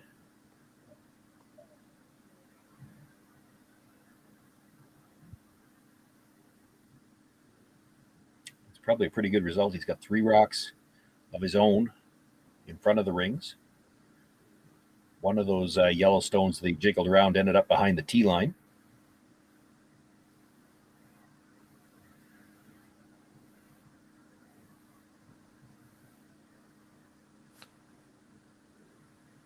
That was the 5th rock of the end, so Yannick Schwaller can start peeling guards now.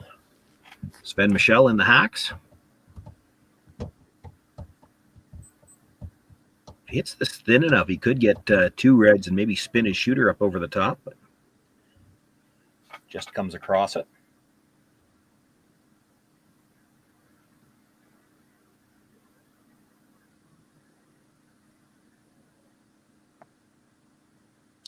Taking a look back at the women's final, it was a steal of 1 for Jolene Campbell in the 5th, which ties that game up at 3 heading into the 6th end. The Korean team, Kim, still with hammer as they play there.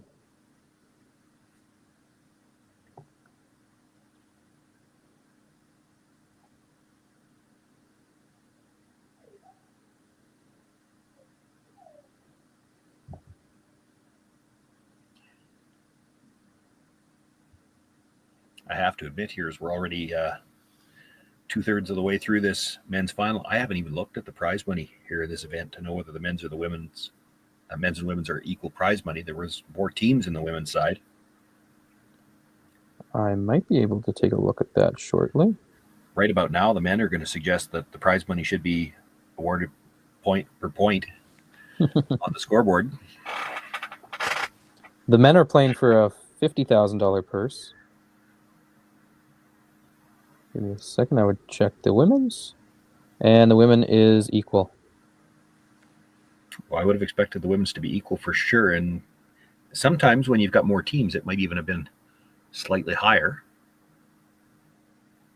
Although I think they were close. It was 18 and 25, if I remember the right numbers correctly. You're right with that, Sean. Yep. See, playing in different formats. The triple knockout for the men, and the women were playing in 5 groups of 5. Followed by a 10-team playoff.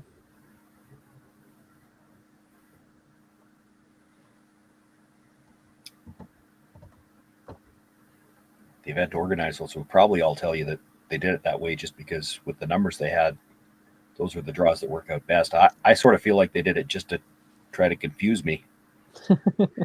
as I'm going back and forth from men's games to women's, and I made more than my share of errors this week calling it and talking about draw times. And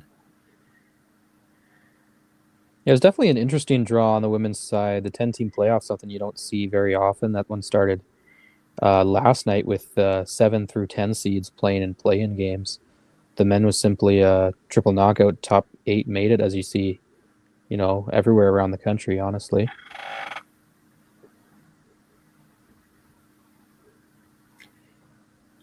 Split plate on the center guard there. Gets one of them into the rings. Most importantly, no obvious doubles available.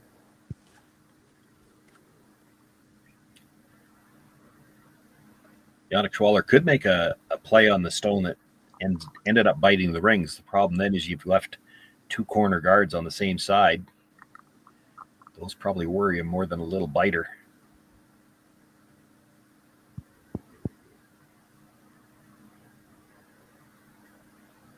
This is Yannick Schwaller's first. Throws thirds and calls the game for the team out of Geneva. Makes the hit, comes across. Boy, just underneath. Almost made the double. That was so flat.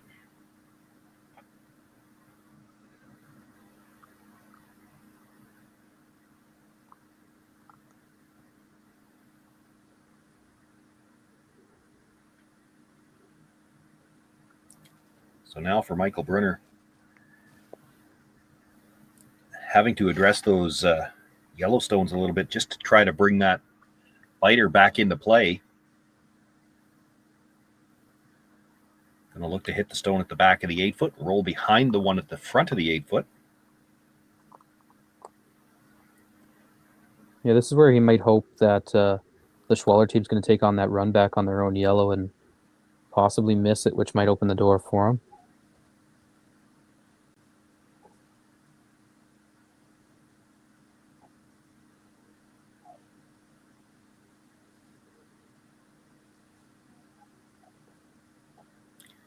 Makes the hit. The shooter comes across. Past the stone in the 8-foot. Well, big spin back, but it's still open.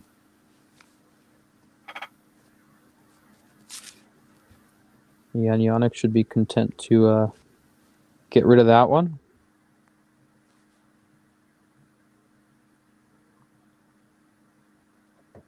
Anywhere particularly you looking to roll on this, Sean? I was just looking at that myself. And I almost, I have to say no. You almost need to nose it, because if you roll at all, you certainly don't want to roll in behind the corner.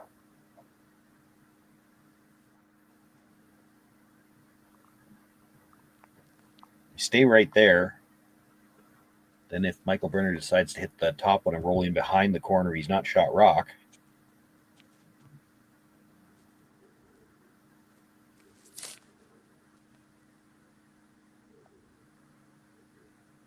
The shot on this one hard. Try and keep it away from that top yellow. Wow. Well, I don't think you wanted to roll there.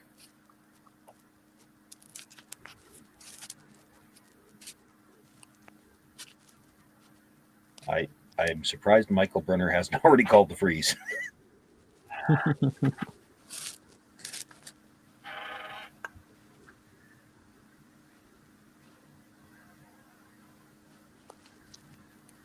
You had some telekinetic powers on that, Sean, I think. Well, it's just one of those stones when it's half covered like that. The freeze doesn't have to be quite as precise, You get half around the stone up front, in front of the back one. Boy, if you ever weld it on, like you said, you're never going to play the straight back, because you could easily kill both yellows and leave the red. Mm-hmm. He's got to get by the stone at the top of the 8-foot, though. He's going to rub off it. Wow. Not able to get by. Does stop for shot rock. Boy, that was your chance to set up the deuce. Yeah, big opportunity missed by the Brunner rink there. Schwaller would no doubt look to hit this red again, but being a little more wary of where he rolls here, maybe. Well, he might like to take the yellow behind it. Yeah, you never mind that. I was looking hit, as well. Get the hit and roll to the outside a little bit. Yes, his shooter will still be behind the tee line, but at least then the two rocks aren't kind of lined up where you could make the freeze and be behind cover. He only has to hit it just slightly off the nose to do that. They're also looking at the hit and roll all the way across. I don't think you gain anything with that.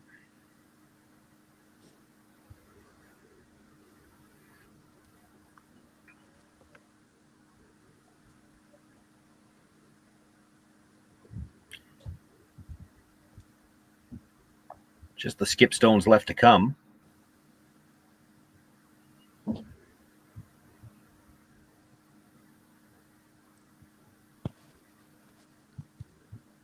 Did they notion, Sean, exactly where they wanted to roll this? They talked about a number of things, and that's without mics on the players, you just don't always know what they've settled on. I guess when they're looking at coming across and rolling, part of the thought process there is if you only sit 2, there is a double for Michael Brunner to get his deuce. If you sit 3, he's got to play some kind of draw. Well, they pass it by the yellow at the back. The way Sven was sweeping there, you looked like they were trying to get a touch inside roll. Looked like he gave it a couple brushes after it made contact, hoping it would flop inside just a touch, but it just nosed it.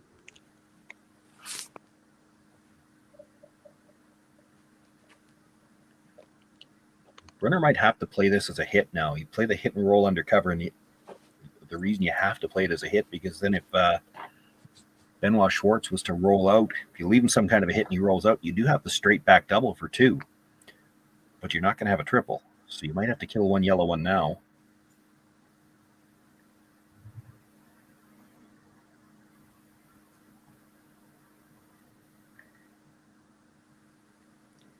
It is possible he could hit this roll right to the back of the button. At least put a little pressure on Benoit Schwartz.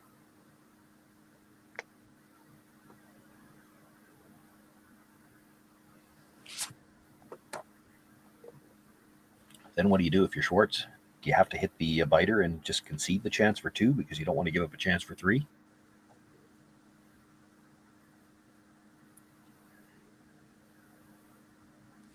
Guess it'll depend on how well this stone is buried.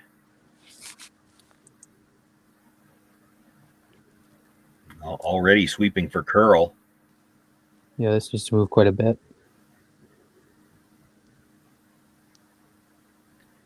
Makes the hit once again, passes it by the yellow at the back.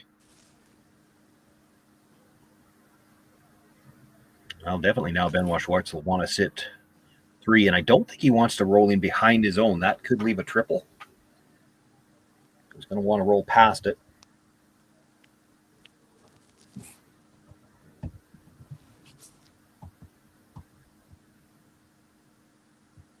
And he can roll well past it. He can roll to the back corner of the 12. As long as he's full 12 foot, he's sitting 3. That's true. This is a big end for Schwaller to get the force here. Take hammer back in the 7th, and you're in control of the back 2 ends here. Up 2, there's not much more you can ask for in a top 20 matchup in the world here.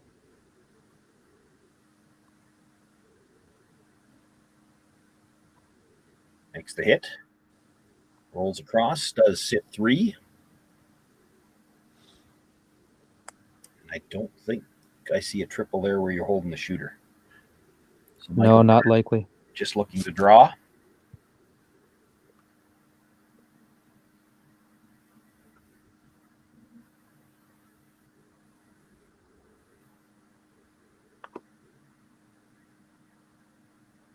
Probably just rolled far enough. Even a rock's width less, it's probably there.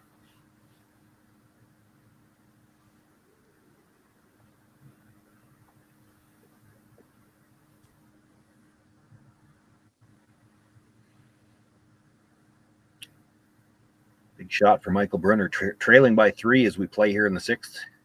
His final stone, facing 3 Schwaller counters. Needs a solid bite of the forefoot here. Yeah, not a gimme, not only because he's facing 3, but as we spoke earlier, as this game goes on, it's going to be tougher to draw. That slide path's going to break down quite fast. Not quite yet, though. Rushers were cleaning it. Comes to the back forefoot, but does stop in time. So Michael Brunner picking up a single point here in the 6th. Closes to within 2. 2 ends left to play.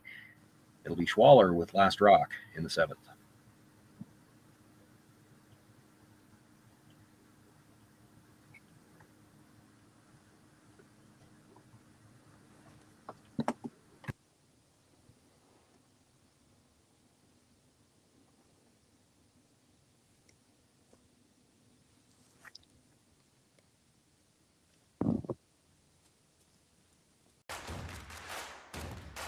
Imagine being able to stream every curling game from every sheet from any event, be it your Wednesday league game, bonspiel, or corporate event. Curling Stadium offers an all-inclusive streaming solution featuring high-quality cameras, ease of use, great reliability, and minimal installation. Offering your sponsors customizable ad space on your streamed curling games and being able to sell video packages to your corporate events for increased revenue. With Curling Stadium, you can stream to any device, be it your mobile phone, tablet, or computer. Push the feed to your desired platform, be it Facebook, YouTube, or any other social media. Curling Stadium is simply the way forward. Where it's commonplace in other sports to televise every game, we want to do the same. Curling is a global sport, and it's time it gets the coverage it needs. Make your curling club the next Curling Stadium.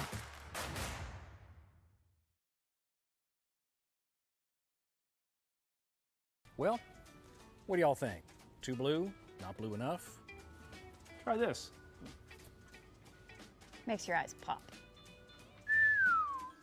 This could be our best yield yet. And didn't we get this seed at a great financing rate? Yeah, we did. Iced tea? Great idea. Let's talk more about next year. I got some thoughts. And I've got some numbers. Nutrien Financial. Financing that's in the field with you. SaskTel Be Kind Online wants to stop cyberbullying. Want in on the action? We award up to $1,000 for youth initiatives that help spread kindness and prevent bullying. What great idea do you have to help stop bullying? SaskTel can help. Go to BeKindOnline.com and apply for a grant today. Together, we can make a difference.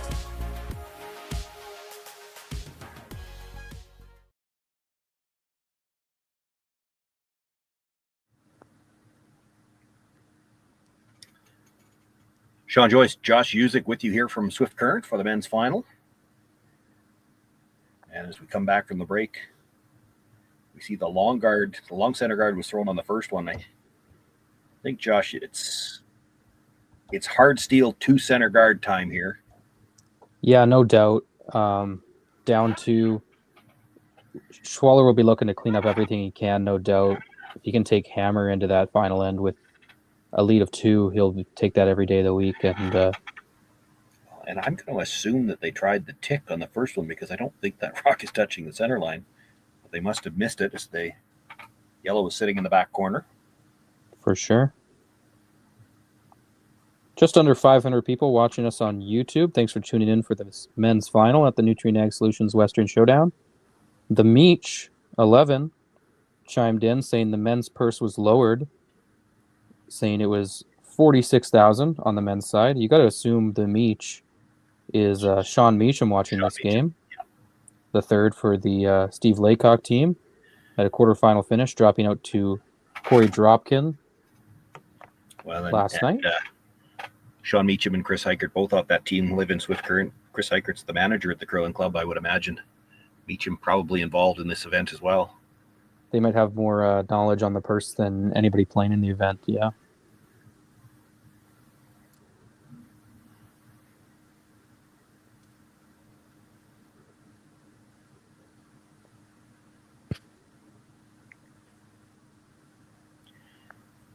So the 2 center guards, the one come around. Now the Brunner team coming to the face of the Yellowstone, and that's 5 stones, and Yannick Schwaller almost tripping over rocks trying to run up there to peel guards.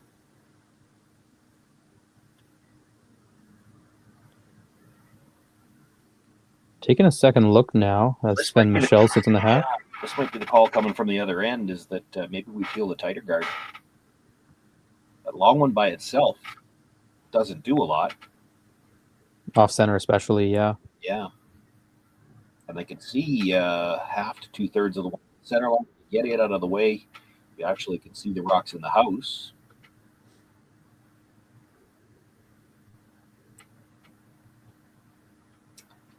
Yannick thinking double peel, though, and he's the skip, so he wins.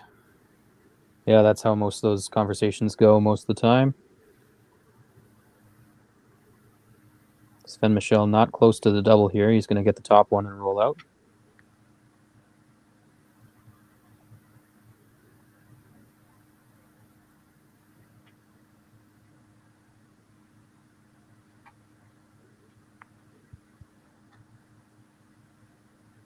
Meyer will look to replace the long guard.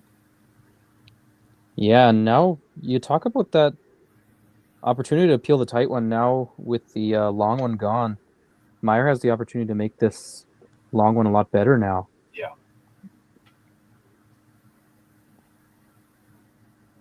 Stick it on the center line. Stay high up there. Romano Meyer throwing second stones for the team out of Bern.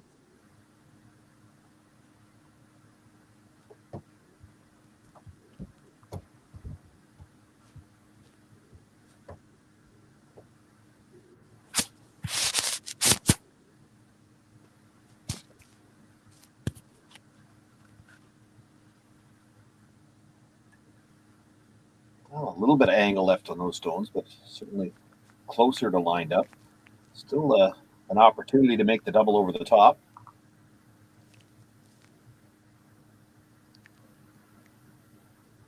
And once again, he's just going to get the top one.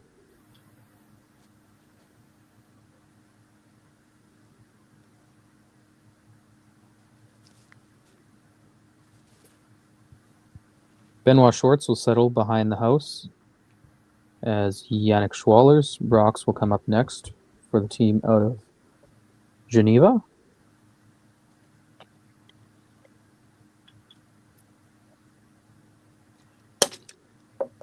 To an extent, you can start to question the timing now. It's at some point in time, Michael Brunner's going to have to make a play into the rings. No doubt. And I don't think he can wait for his last rock, because even if you're playing it as a tap back or a run, you're not going to have any better than just a piece of the forefoot, and I don't think that's likely enough to try to steal. No, you saw this back end from the Schwaller team was drawing extremely well, even late into the game. In the semifinal they played against Corey Dropkin.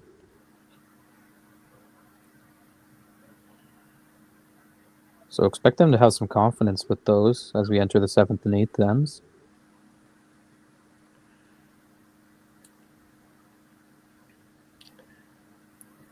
They know Yannick Schwaller is going to continue to peel guards. Not even attempting the double peel there. It's straight peel. A lot of separation between those two, and they were dead lined up. Mm-hmm. Already discussing it in the house. Is it time to look at making the play in the house? Depends what you decide you have to play in the rings.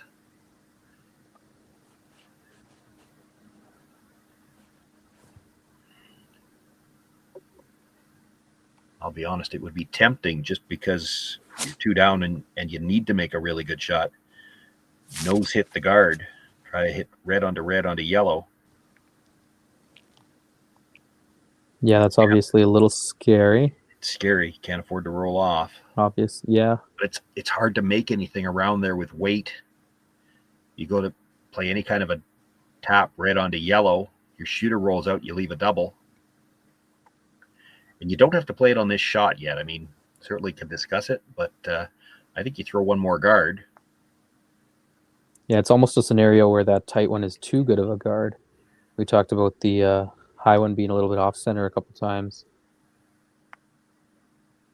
But this is tight, and it's perfectly covering that you can't really get in there with anything too hard. This is Anthony Patu. You could freeze another one in there, let them peel the guard, but then again, when you're playing the double tap up, you're still only going to be just biting the forefoot. I think when you make your play in the rings, you got to look to move the yellow. I believe this is still just the guard. Looks to be that, Sean.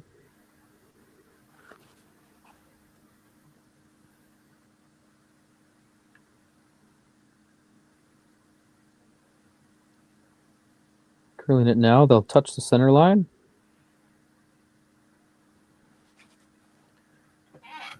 I'm struggling to keep track of where we are in the end. I think our rock counter is one behind. I think you're right on that, yeah. So this is Schwaller's final stone. There'll be just skip stones left to come after this.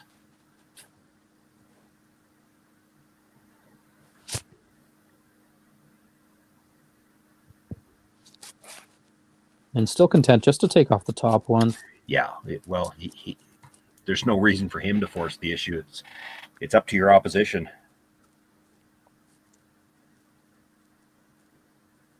Let them blink first, and then you can react to it.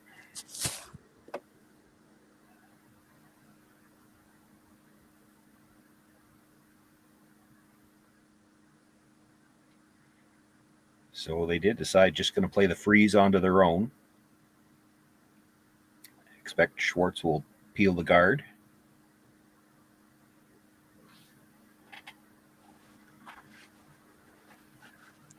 And I guess you play that tap, tap, tap and make him look at 3 with his last one. Yeah, it seems to be the play here from the Brunner team. Gonna need a miss is what you're banking on, obviously, here, but just half in the 4 is what Benoit Schwartz is going to need most likely. Maybe a touch more than that.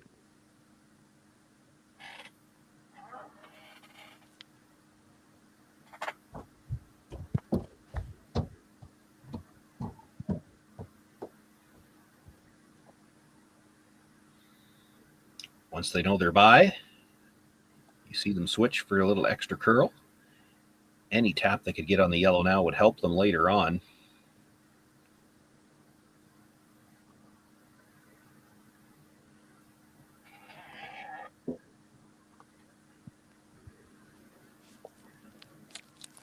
The shooter did bounce out in the open enough that Benoit could make a play on it. If you're hitting it, I don't know that you necessarily want to roll under. Yeah, that was the initial suggestion from Yannick Schwaller, was to roll under, but we'll see where the call ends up here.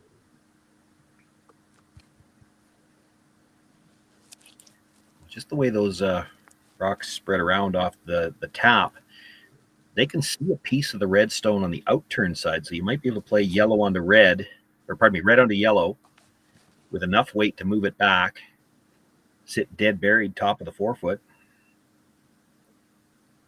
Yeah, you do have a piece of that. Yeah, and if you're doing that, that's why I don't think Schwartz wants to roll behind here. If you leave your shooter out in the open, you'll have it to slash in.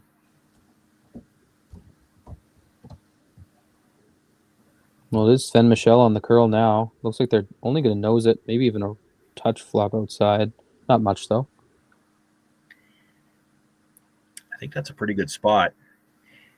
It leaves the double, but if Michael Brunner's making the double, then that stone, it's only half in the forefoot now, is the best one he's going to have trying to steal.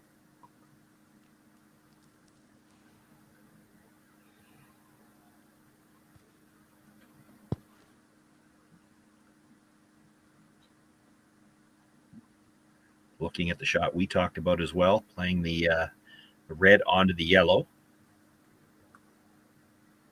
Very quiet. He'd be looking at playing it. He wants to keep the shooter around the side of the forefoot as well.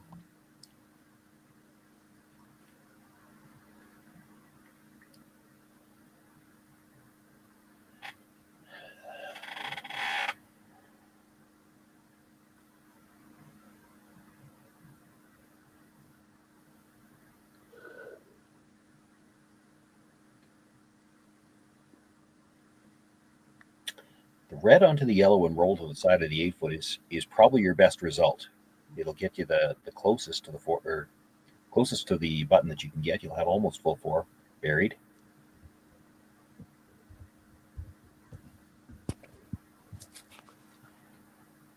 And actually, if you roll your shooter into the full 8-foot at the side, maybe somewhere around the tee line buried, with a 2-point lead as they play here in the 7th, does Benoit Schwartz not hit that rock and then have to roll into the button? I don't know if he draws against 2 with a rock wide open in the edge of the 8-foot. Yeah, that's at least get Benoit Schwartz thinking for sure. Yeah, I mean, to make this double, first of all, hard to hold the shooter if you make the double. If you do, it's only full 12-foot. He's not hitting it out there. Mm-hmm.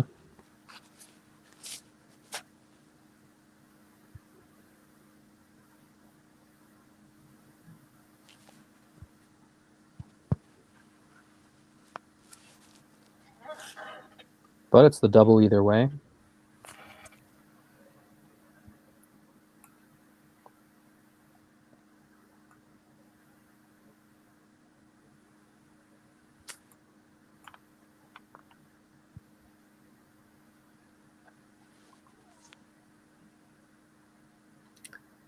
Nothing out of the brush. Still a little thin on the first one.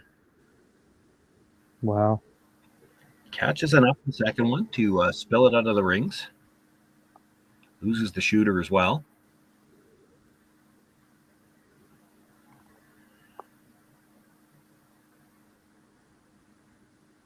Well, this is as comfortable as Benoit Schwartz could be. He's only facing 1.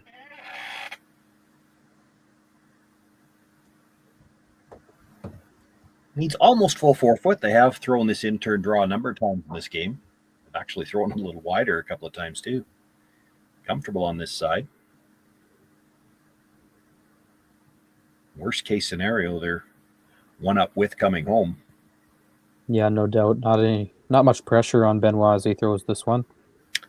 That's why I would have liked to see them play the other shot. If you sit 2, like you said, you force him to think a bit.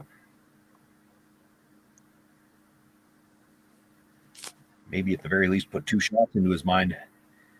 Settled into the hack. Close to see if the sweepers can get it there. Knowing he just had to put it in the 4-foot. No mistake.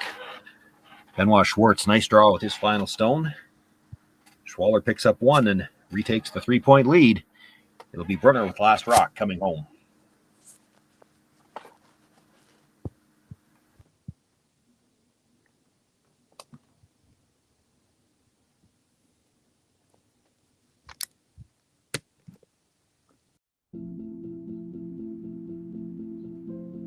I've been farming on my own right for 40 years now, I think.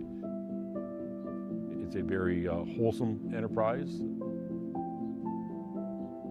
You have very, very busy periods when you have to go hard. So many of our windows are so tight that you just can't afford to miss a couple days of seeding. When a producer places their trust in us, that when it's time for them to be able to make their living, we're going to be there.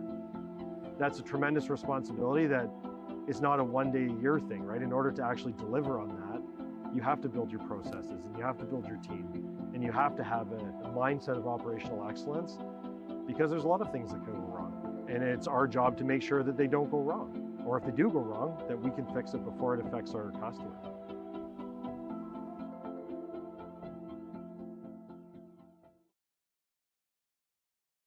So with the impact to my business and income, will this delay my retirement? I know you're worried, Marshall, but based on the original plan we came up with, you're only about 6 months behind. I thought it would be years, not months. You should feel good. Remember, you've got a plan. Thanks. With change comes questions. See the impact of your money decisions before you make them with RBC Wealth Plan.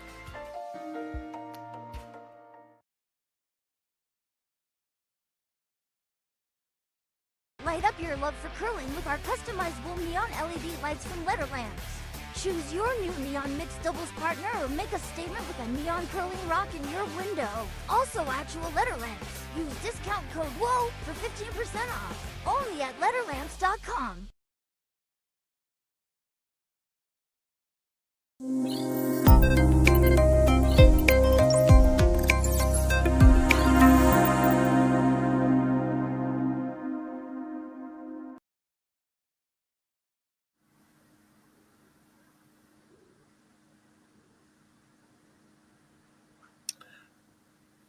Eighth end underway here, and see something. It's the first time I've seen that this week. I was doing a game, and I can't remember. Could have been you, Josh, earlier this week. Somebody was mentioning it's one of the situations that, because of the new rule, the no tick zone, when you get a team that really desperately needs to count some extra points in an end, they'll throw their, even though they've got last rock, they throw the center guard, because you have seen teams playing that corner rock tick, push it into the rings that came from mixed doubles by putting the guard on the center line. You can't do that.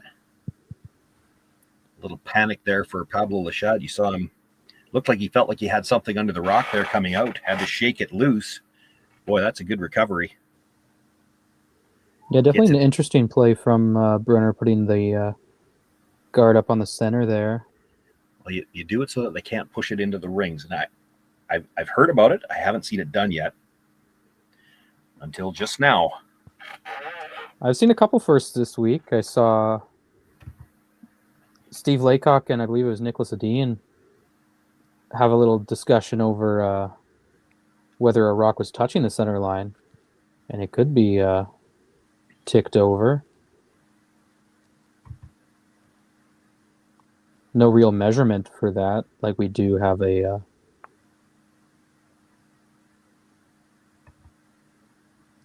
biter stick, of course.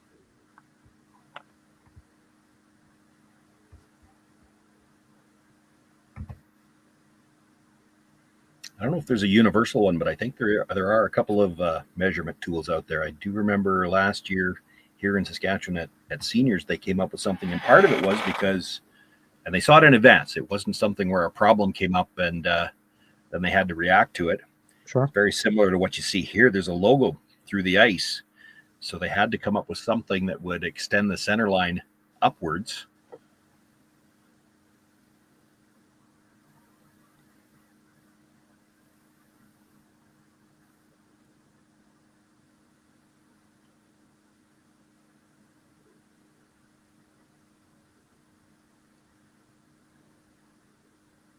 Still just the fifth stone of the end. So the Schwaller team wanting to have a quick chat about how do we approach this. You wouldn't play push the corner guard into the rings now, because the reason you do that on the first stone is so you can hit it on the next one. Well, you can hit it on the next one now anyway. Yeah.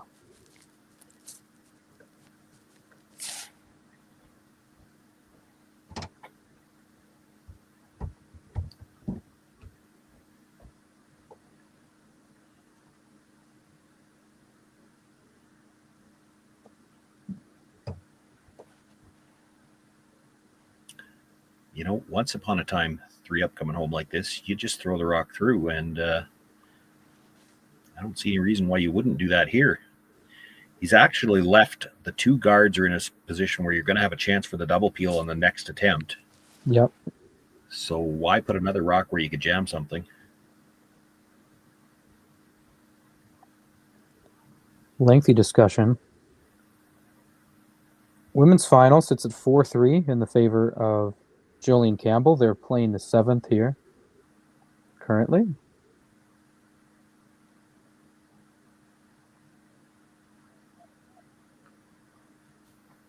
We're on track for this men's final to finish just before the women's, barring an extra end here.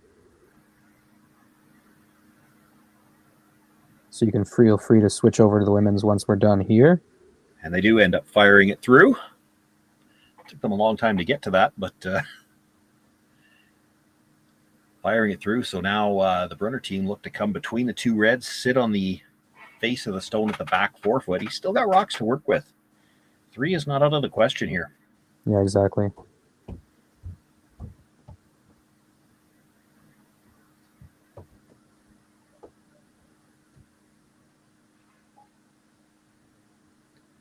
Got to get by the center guard, though, and not going to. A little bit light as well. Yeah, now expect to see some rocks in front of the house leaving.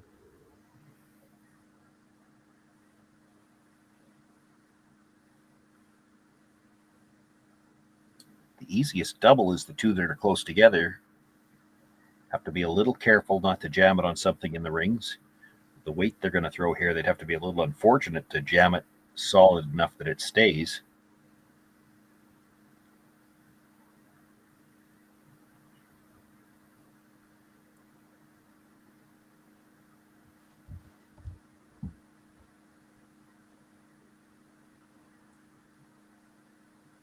Benoit coming down to take a look.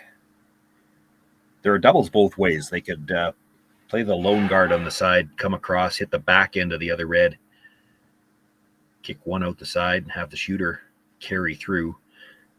These two stones closer together, it's a little easier to get the two reds, and he only has to be a little off hitting them at the same time, and it should spin all the way up and out.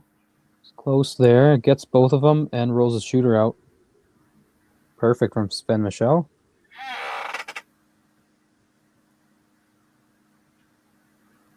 It was a deuce for Eunji Kim of South Korea in the 7th. She takes a 5-4 lead into the 8th. In the women's final, Jolene Campbell will have the hammer, and a deuce wins her that $16,000 prize.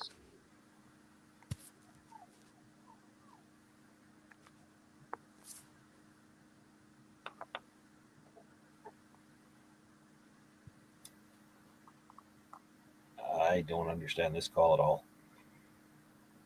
Scoreboard says you're not hitting. Yeah, this is a bit unconventional for sure.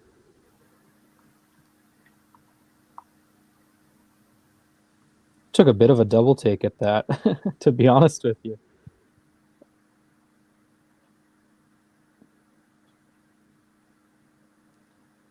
Gonna kill the yellow and roll all the way to the back 12. Now I think you'll see them play the slash on the corner, on the guard towards that one. If you kill them both, you know, the game's close to over anyway, but there'll be no guards left to work with once they peel this guard anyway, if you happen to clip the one on the way by. Yeah, no doubt.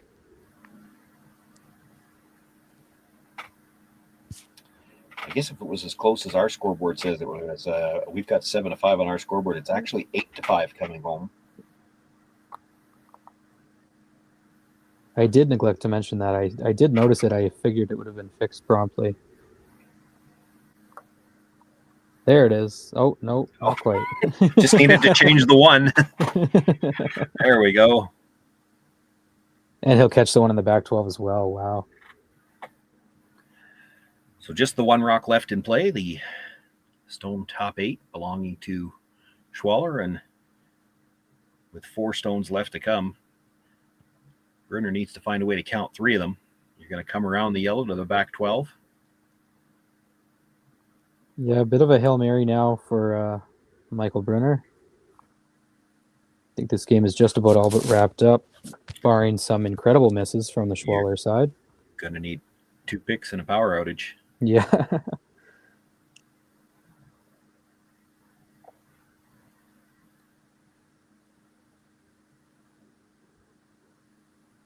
It's going to get about half, 3/4. Well, actually pretty solidly buried. A little spin at the end. That's a nice shot. I mean, it's all you could do.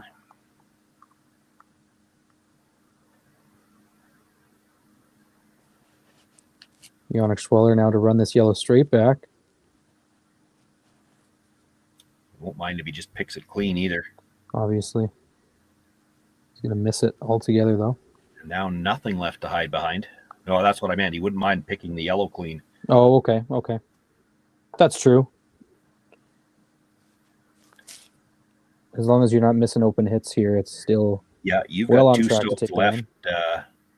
Brunner's got 3 stones left. He needs to find a way to count 3 of the 4 stones that he's got left in play. The one that's already in, and the 3 left to come. 2 open hits. We'll run them out of rocks. Anthony Patu looking for the guard here. Not sure if where exactly, how deep he wanted this one. Looks like he'll be content sitting above the rings by a foot or two.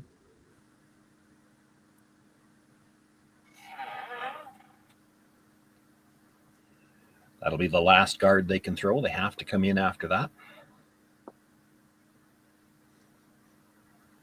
Kind of hoping against hope that Benoit Schwartz would have one of those rocks where you hit just off the nose, drive it by the stone in the rings, and leave it covered.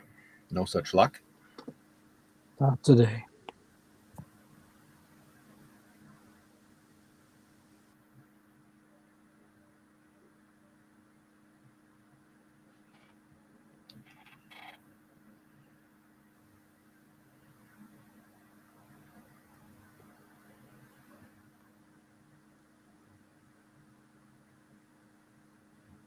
So Michael Brunner's first. Might be his last. Barring a miss from Benoit Schwartz.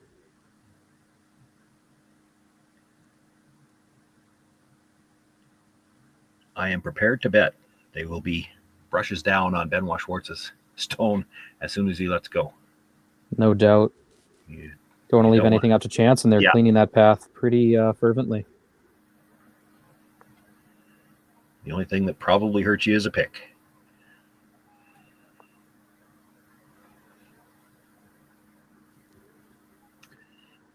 And he won't be quiet on this stone. You don't often see big weight pick very hard either. Sven Michel with the brush down. Benoit Schwartz with the hit. And that runs Michael Brunner out of rocks. Yannick Schwaller and his team of Benoit Schwartz, Sven Michel, Pablo Lachat, the winners of this year's men's division, the Nutrien Ag Solutions Western Showdown. I'm Sean Joyce, happy to have been joined here this afternoon by Josh Usick and by all the announcers we've had all week long. It's been exciting curling since Wednesday night. That concludes the men's division. The women's game's still underway. And for those of you who want to tune in over there, you can watch the end of the women's game. And the Czech presentations for both divisions will be on that stream right after that game is finished. So good afternoon, good night from the men's division, and thanks for joining us for this entire event here on the SaskTel Curling Stadium.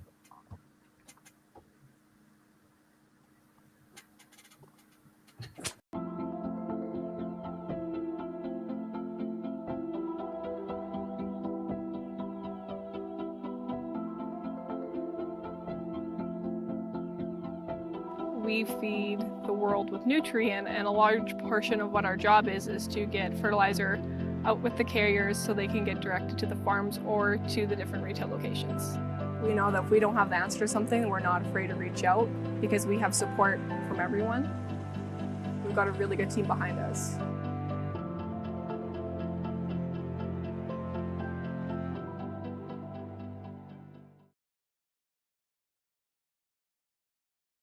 SaskTel Be Kind Online wants to stop cyberbullying.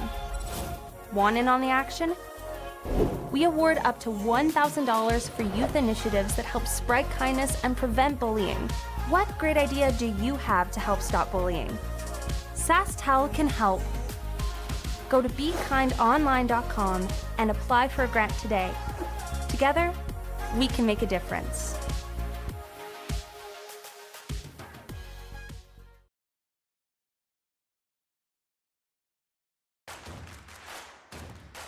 Imagine being able to stream every curling game from every sheet from any event, be it your Wednesday league game, bonspiel, or corporate event.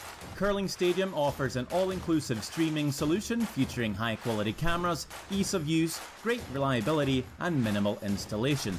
Offering your sponsors customizable ad space on your streamed curling games and being able to sell video packages to your corporate events for increased revenue. With Curling Stadium, you can stream to any device, be it your mobile phone, tablet, or computer. Push the feed to your desired platform, be it Facebook, YouTube, or any other social media. Curling Stadium is simply the way forward. Where it's commonplace in other sports to televise every game, we want to do the same. Curling is a global sport, and it's time it gets the coverage it needs. Make your curling club the next curling stadium.